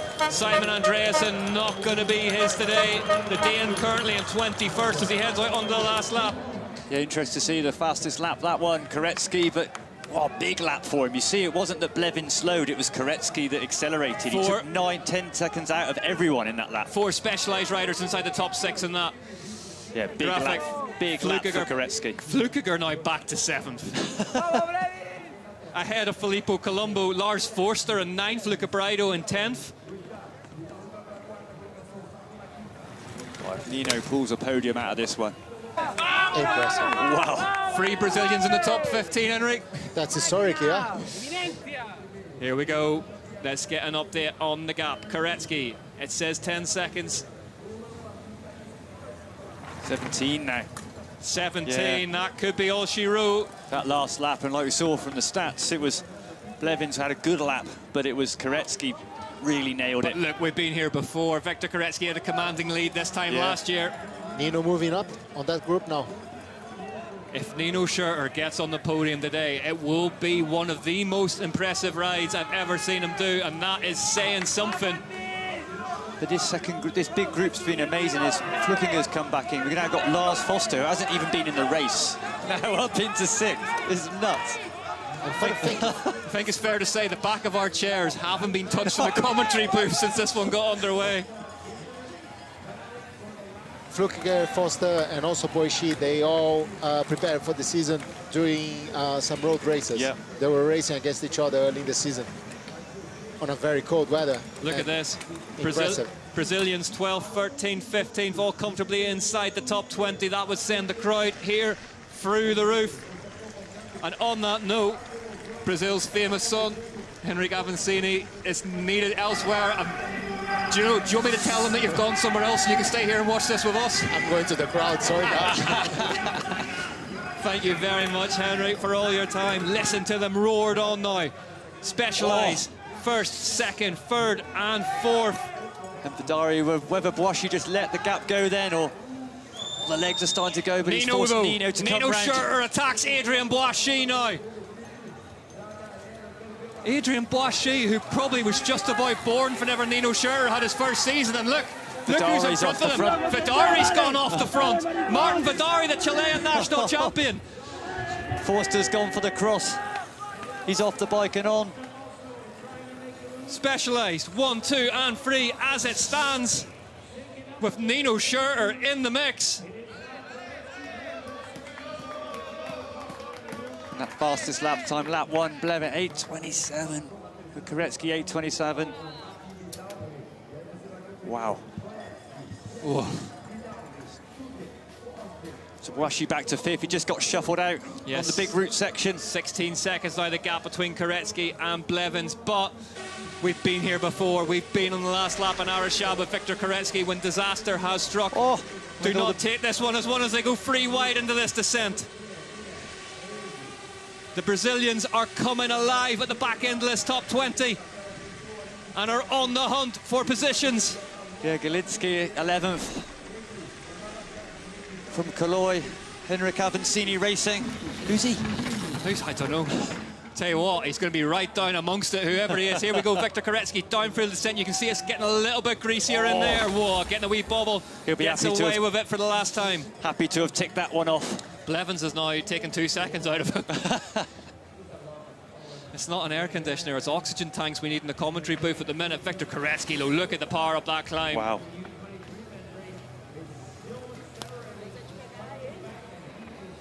"13 seconds now to Blevins. So Blevins, he's chipping away at this. He hasn't got much racetrack left to do it in. Vidari still in third. He's 1 second ahead of the greatest of all time, Nino Schurter.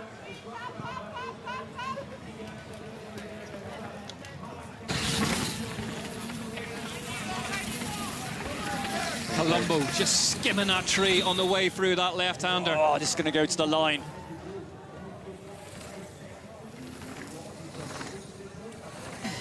Vidari under pressure from Nino Schurter now. Listen to Mike Posthumus roaring his rider on. That would get me moving. Vidari, Nino Schurter, Lars Forster, Colombo, Boischi, Saru. UCI cross-country World Cup race. There's never been closer than this. This is ridiculous. 9 laps in here in Araxa. Victor Koretsky, it's 12 seconds to Blevins now. Blevins is coming. One mistake here from Victor Koretsky could be disastrous, and this is the section of track where that exact scenario went down last season. Up this next climb. One more climb to go. Lightning surely can't strike twice for Victor Koretsky on this climb in Araxa. He looks left, tries to put it out of his mind. This is it. The power's still there. Cress's top one. There's Blevins. Shoot down. There's Blevins. They're nearly back in the same shot. Can Christopher Blevins close off a 16-second gap on the last lap here in Araxa, or has Victor Koretsky timed this attack to perfection? I can tell you it's still specialised 1, 2, 3 as well. Vidari, Schurter, Forster, your top 5, but you can't take your eyes off the front of it. And that fight for third, 44 seconds now. Really the speed of that group. Victor Koretsky still holding off Christopher Blevins. He's just out of sight for the time being. The deep breath before the plunge.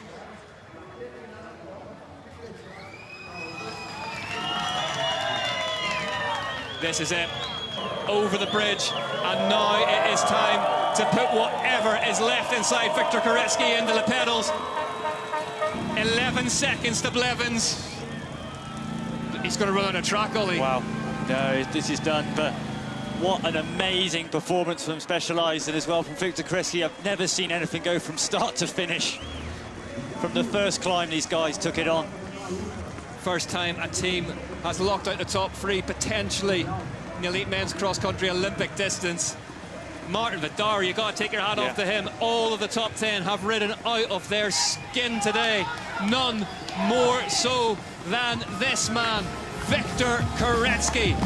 Ducks the head, starts to realise what he's accomplished. A long-range attack after some formation flying will do nicely. Victor Koretsky licks his lips and heads for home. The Frenchman set to take home one of the most remarkable season openers we have ever seen. Victor Koretsky does the job in Araxa. What a race. Specialized factory racing. It doesn't get better. But where is third place going to come from? This battle is going to be absolutely insane for the line. These two could get run over. Get out the way. What camaraderie between them, but we need to see the battle behind them. Who's going to take third place? As we look out the commentary booth window, it's going to be Martin Vidari, the Chilean, home in third place. Specialized factory racing do the triple. 1, 2, 3. Victor Koretsky can't believe it. Chris Blevins can't believe it. And a very excited Martin Vidari will not be able to believe it either. What a race. The Brazilians home in 11th, 12th and 13th. Malacarne, Javier de Olivier Pereira and Bastos Galinski. We knew it was going to be special, but nothing could have prepared us for this. I've never seen anything like that. Cross-country mountain biking at its very best here in Araxa. Adrien Boissy wants to celebrate with his teammates. He came, it's a photo for 7th between him and Jordan Sarrou. That result yet to be declared. Wow. 1, 2, 3. Specialised factory racing. The big red machine out front. That is the most impressive team performance I've ever seen in mountain The rest of the UCI World Cup cross-country teams have a question to answer for next weekend, and that question begins with a big red S. Wow. Let's go back. Nino Schurter, 5th place. Losing a minute, we think, for a flat tyre, coming back through to contest that sprint for 3rd. The GOAT's not done. Nino Schurter, home for 5th, having been out the back of the top 40 at one stage. Alan Murchison celebrates.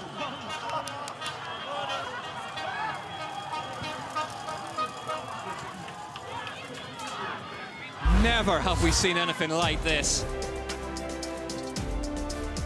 Blevins versus Koretsky, Koretsky versus Blevins.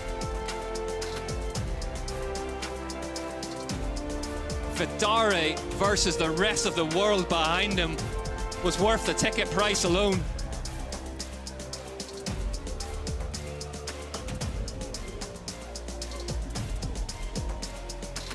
They were good at the start of last season. They've been spellbinding today.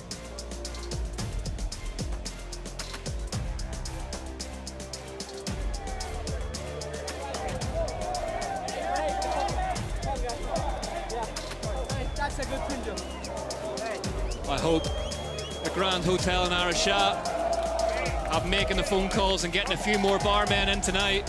This one will be well celebrated. Koretsky then wins by 10 seconds from his teammates, Blevins, Vidari, Forster in 4th. Nino Schurter in 5th, ahead of his teammate Filippo Colombo. Boissy 7th, edging out Jordan Sarrou. Pull the bones out of that one. Well, there's only one place to start, and that's with Specialized Factory Racing's Victor Koretsky. He's down there now with Ashley Wilmot.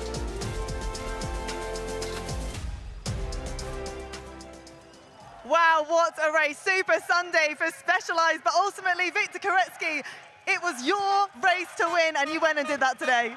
Yeah, Chris was super strong at the beginning of the race. He did a super high pace, and it was difficult to follow him. But then I had a second life on the middle of the race, and yeah, we just did 1 lap each all the time, just to pull each other far as possible. So yeah, he was in good shape, and I just keep my chance at 2 laps to go. We didn't saw it on the TV, but I had a mechanical. I had a flat on the last 2 laps, so it was tricky for me on the downhill. I had maybe less than 1 bar on the rear tire, so I was always far on the front to just preserve my pressure on the back. And yeah, it was tough till the end, but yeah, I managed to finish like this. And like after the last berm, I was confident to cross the line on the first position. It was quite a battle between you and Christopher Blevins, but when do you stop being teammates and start to be rivals out there? I think we were all the time teammates. I think the goal was to be till the last moment together, just to help each other, because we had a big gap, but it was even more easier to stay on the wheel one lap of 2. So yeah. Alone, I think it was difficult to do it, but together with my teammates, it was like like a hard pace, like on the training, but it was a race, so it was so cool, and I really enjoyed to share that with him. And at the end, I realized Chris Martin, was third, so like it's unbelievable. And we did it 1, 2, 3. It was the dream last year, and we did it this year at the first 2025 race of the season. So it's amazing. It's a dream, and yeah. It is amazing. It is a dream, because actually you've gone and made history today as well. You are the first team to ever get a 1, 2, 3 on a World Cup cross-country Olympic stage. So how does that feel? I mean, like now it's yeah, for sure it's a bit difficult to have a podium on the three rider, but like we all on the first place of the race. So Adrien, I think he finished also on the top 10 at the 7th position. So no, it's an amazing race for the team, and it's an historic day also. I'm sure big celebrations tonight. Well done. Thank you.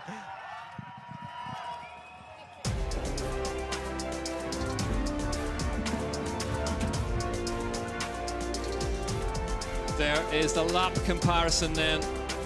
Koretsky fastest on lap 1, 5 and 8. And unbelievably, as he just attested to, rode that final lap with next to 0 air in his tyre. Zanotti got one on lap 4. Brandl got lap 3. Just about the only things anyone on any other brand of bike got today. Puntener, Swiss rider, got lap 2.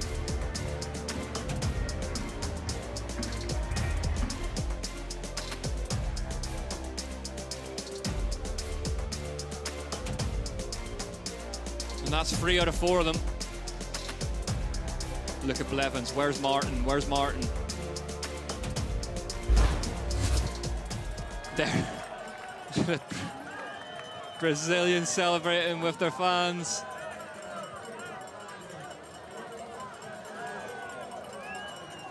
Galinski. Out of shot, Henrique Avancini frantically hiding his credit card.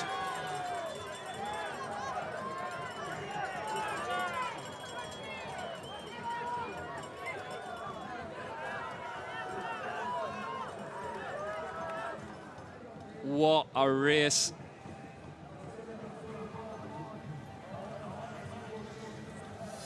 Whew.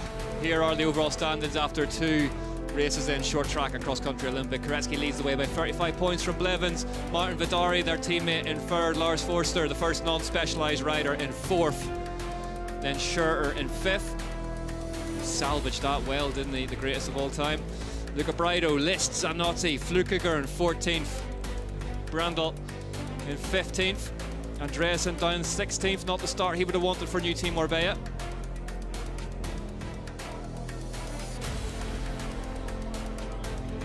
Let's go and hear now from Christopher Blevins. He's down there now.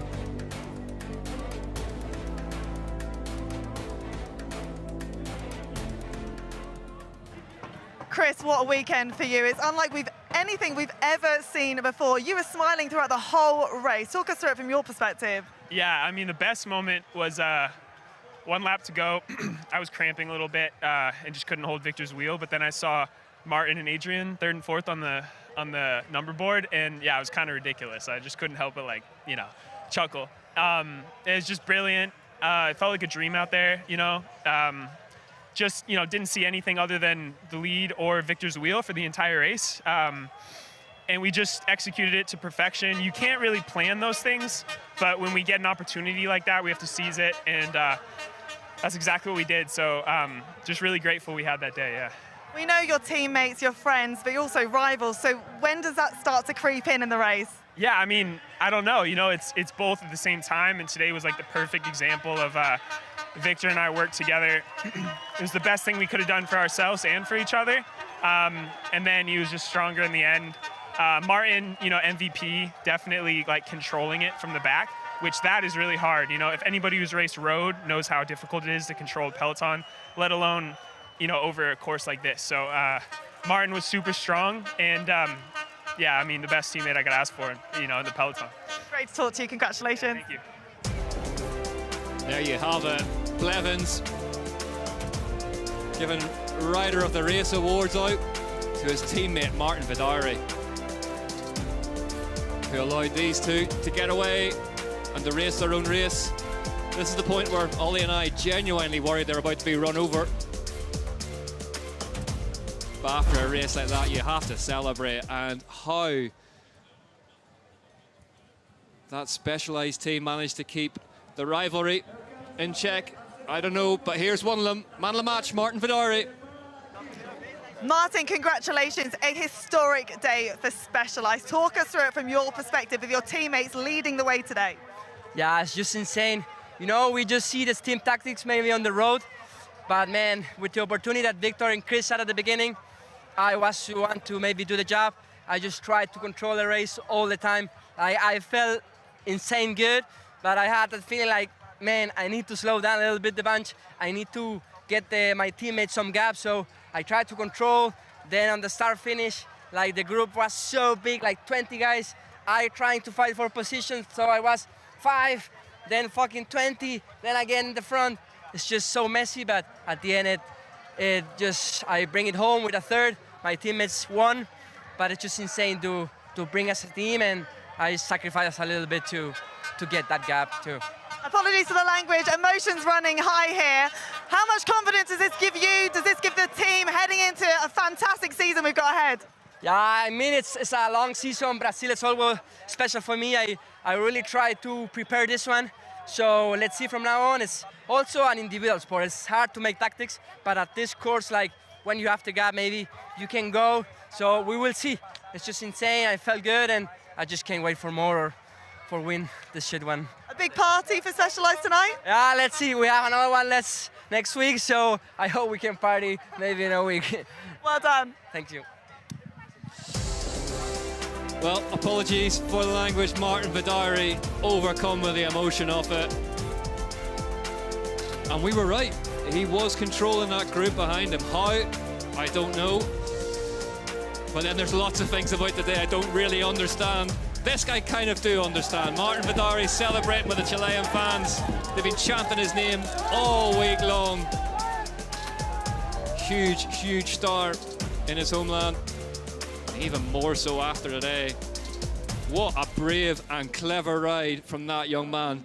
We saw him in the hotel after the short track, and he seemed a bit down the mouth. Wasn't quite the race he'd hoped for, but Mike Posthumus picked him back up.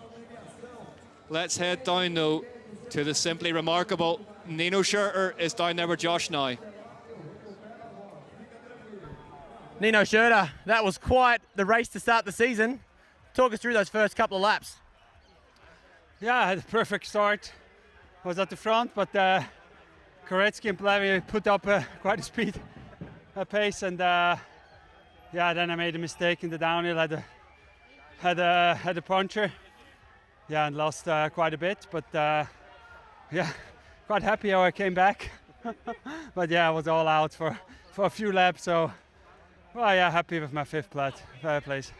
Tell us what was going through your mind at that stage. Did it take the pressure off, or did it just make you angry? Yeah, at first when I saw I was 36th or so, I was like, okay, maybe it's better to take an easy day. But then, yeah, I got slowly into it. And then all of a sudden, so there's a group for 3, and yeah, I got some fire again. How was the crowd out there? We could hear the crowd erupting. We knew exactly where you were at all times. How did you feel when you could hear those cheers and that energy? Yeah, it's really cool to race here. It's awesome to feel the support. Yeah, it helps so much to push harder, and it was good. Yeah. Well done, mate. We'll see you next weekend. Thank you. It simply wasn't in him to take it easy today. That puncture explains why we saw Schurter rattle down the order early doors, and we could see that the lap times, the pace was there. What could have been if it wasn't for that for Nino Schurter, as we get ready for the podium, and a historic podium it is going to be too.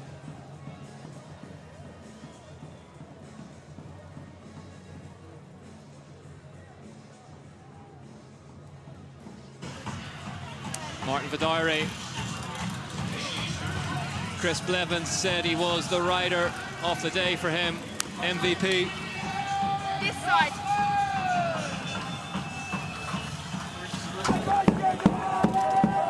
And this is a little bit of history, noisy history. As Specialized Factory Racing become the first team in cross-country UCI World Cup history to lock out a podium.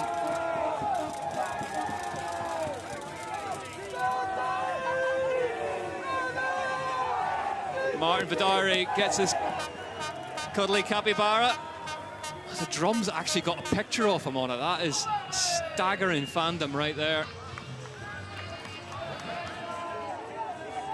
Christopher Blevins, his teammate, credited the Chilean with giving him and Victor Koretsky the opportunity to race the way they did.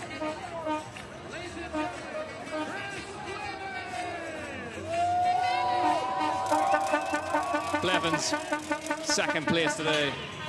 But the winner,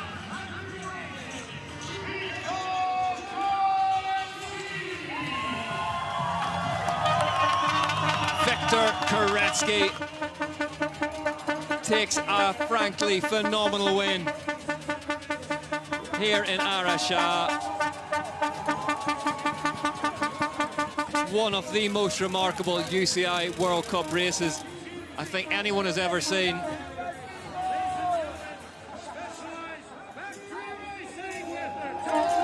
If you work in the specialized marketing department, your Monday is looking pretty cruisy. That one writes itself. Specialized Factory Racing lock out the podium. Forster and Schurter run on.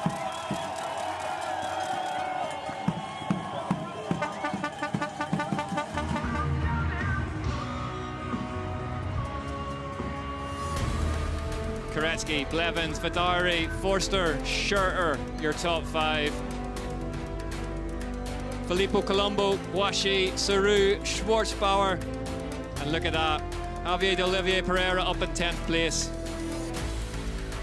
Alex Malacarne in 11th, Galinski in 12th, Flukiger in 13th, Andreasen down in 21st, Simone Avendetto 22nd.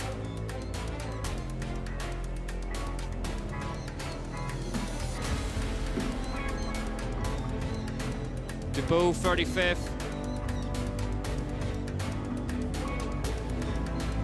Top 40, covered by nearly 4 minutes. Such was the pace of Koretsky and Blevins.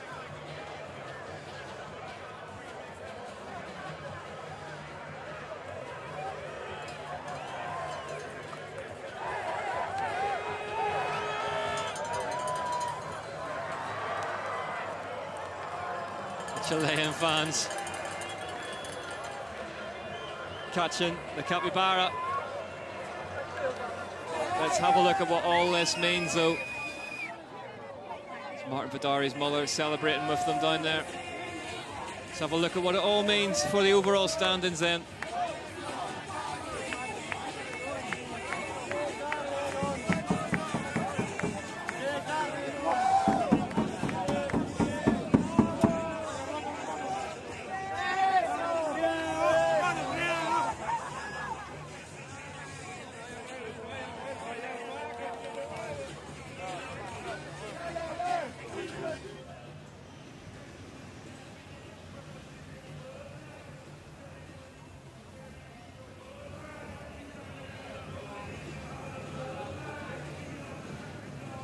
Victor Koretsky leads the way ahead of Christopher Blevins.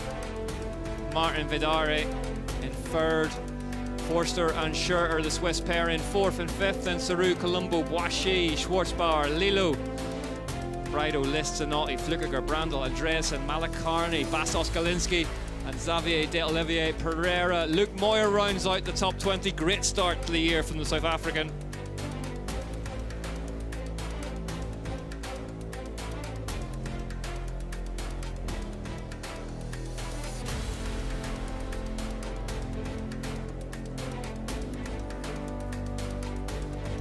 Charlie Aldridge down in 41st after that DNF today.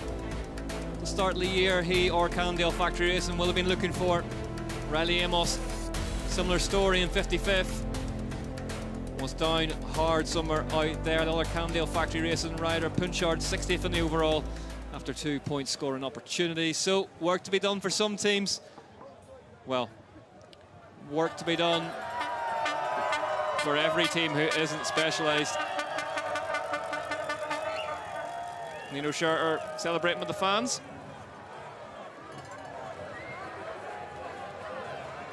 Hugely well supported here in South America, as always,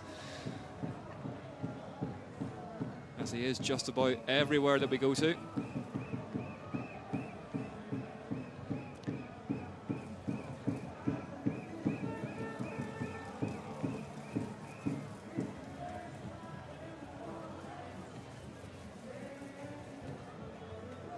As we await the overall points leaders jersey to be awarded.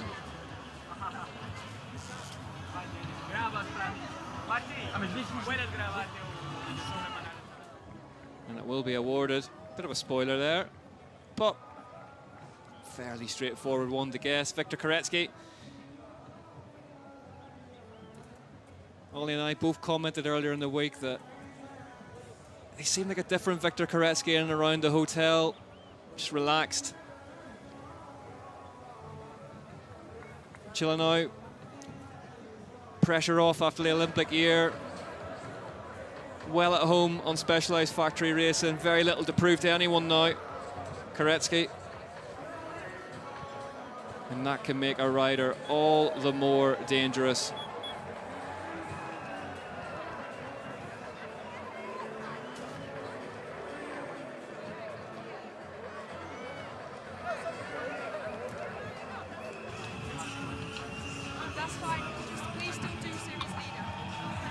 Victor Koretsky into the red jersey then that he will take into next week's race as the overall points leader.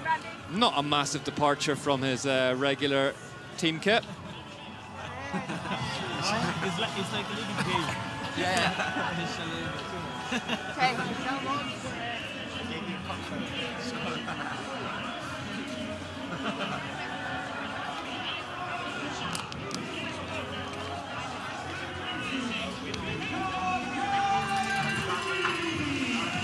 Victor Koretsky back on the top step off the podium as the overall points leader.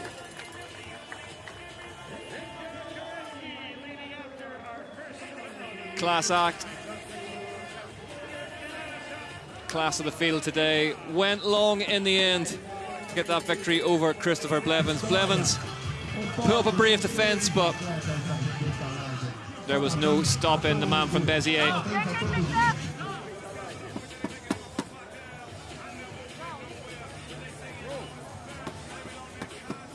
Koretsky departs the podium. He will be back for plenty more in the not too distant future in the shadow of this pace. Friday and Saturday next week, the UCI Cross Country World Cup roars back into life. Round 2 of the short track and cross country Olympic races coming to you.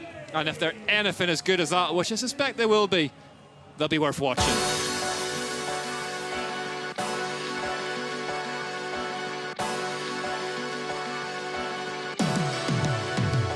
Like it or not, the chase for greatness don't stop. The real always rise to the top.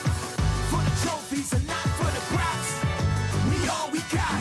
Like it or not, the chase for greatness don't stop.